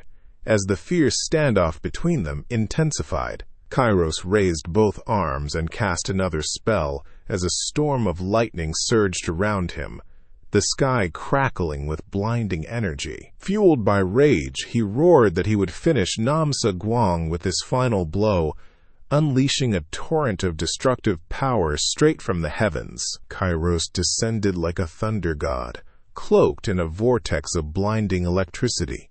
His ultimate spell, Lightning Storm, raged around him as he dove straight toward Nam Sagwang, the ground beneath already splitting under the sheer force of the spell's buildup. Nam Sagwang's eyes snapped wide open, stunned by the overwhelming storm crashing down on him. The sheer scale of the attack, lightning splitting the sky, left him frozen for just a second, his body tensing as the blast bore down from above. At the last second, Nam Sagwang launched himself aside, barely evading the lightning strike. The blast tore into the ground where he had stood, shattering stone and sending sparks flying as he rolled midair, eyes sharp and body coiled for whatever came next. Nam Sagwang weaved through the storm of lightning with uncanny precision, his body twisting and turning midair. Each blast narrowly missed as he darted past shattered debris and crackling light, his movements sharp and fluid. Despite the overwhelming force raining down around him, a confident grin cut across his face. He was not backing down. Nam Sagwang soared upward through the heart of the lightning storm, his figure slicing past bolts of raw energy. The ground below lit up in a blinding flash, but he tore through it without hesitation. With power swirling around him, he twisted midair, preparing to strike back. Kairos's eyes widened as he watched Nam Saguang charge straight through the storm of lightning. The attack he had poured everything into, completely evaded. A sharp gasp escaped him, his confidence breaking for the first time. As Nam Saguang closed the gap between them, Kairos hovered still, staff in hand, eyes locked, but it was too late. His strongest spell had failed, and now his opponent was already within striking range. As Escrow, now already within reach of Nam Saguang, hovered with his guard still up, the blow was already coming. A surge of crackling blue energy lit up Nam Saguang's hand as he drove it toward Escrow, eyes locked and unflinching. Escrow, his barrier already in place since the start of the battle, remained unfazed. Confident it would hold, he brushed off the impact and shifted his stance, raising his staff as if preparing to strike back. Then Escrow lunged in with a fierce swing of his staff, shouting in fury for Nam Saguang to just die already. Sparks flew as their clash intensified, the mage now fully on the offensive. Nam Saguang's expression shifted, eyes wide, caught off guard. The sudden aggression from Escrow had pushed him back, momentarily throwing him off balance. But suddenly, Escrow's eyes widened in alarm. His confident posture broke for a moment, startled by something unexpected just beyond his sight. Realizing what he saw wasn't real, Escrow steadied himself midair. His gaze scanned the space ahead, and with a quiet breath, he muttered that it was just an illusion. Back to Sia-Woon, still observing Escrow from above, suddenly noticed, and was surprised with the sudden change of water. It suddenly rained. Still hidden, Sia-Woon watched as rain began to pour from the sky. His thoughts raced. Was this sudden downpour caused by magic? The pressure in the air was undeniable. Whatever Nam Saguang was unleashing now, it was powerful enough to distort even the weather itself. Escrow stood still in the rain, his expression unreadable. With item detection revealing nothing, he concluded Nam Saguang had already escaped and was now far beyond his range. Escrow's composure finally cracked. In a fit of rage, he screamed Nam Saguang's name into the stormy sky, vowing to track him down and kill him no matter how far he'd run. Meanwhile, deep in the forest, Nam Saguang ran through the downpour, soaked and breathless. His expression twisted with pain and exhaustion as he struggled to keep moving, each step fueled by sheer will to survive. Clutching his side, Nam Saguang pressed forward through the rain, face twisted in defiance. That spell-casting bastard had caught him off guard, but next time would be different. With a glare burning under the stormy sky, he vowed he would kill Escrow with his own hands, no matter what. But before anything else, Nam Saguang knew what had to be done. First, he needed to retreat and recover. Beneath the downpour and the glow of the full moon, his silhouette faded into the forest. Escrow briefly descended, scanning the area before vanishing into the rain. Hidden in the bushes, Sia-Woon watched in silence. The reason he hadn't been detected was thanks to his cloak of invisibility, and with this he managed to survive another day. Sia-Woon stood quietly beneath the rain, the shadows concealing him. He murmured to himself that it's usually darkest under the lamp. Given the chaos earlier, he figured neither Escrow nor Nam Saguang would think to return to this area anytime soon. His eyes widened as he stared ahead. After all the chaos and rain, he finally spotted what he'd been searching for. Amidst the rain, he stood before the hidden hatch embedded in the ground, the very thing he had been searching for. He wondered if it was a vault holding something valuable, or a dungeon filled with hidden treasure. As Seo-woon opened the hatch, he peered into the darkness below. The staircase stretched deep underground, vanishing into the shadows. Looking down, he muttered to himself, "It looks quite deep." After careful checking and observation, he then decided to go in for now, since it didn't look like anyone had been here before. As he descends the stairs, Seo-woon lit his way with a small lantern in hand, quietly noting how lucky he was to have taken it from the house he'd looted a few days earlier. Right after that, Seo-woon reached out to hang the lantern securely on the wall. The warm glow steadied, casting faint light across the stone staircase as he prepared to move deeper inside.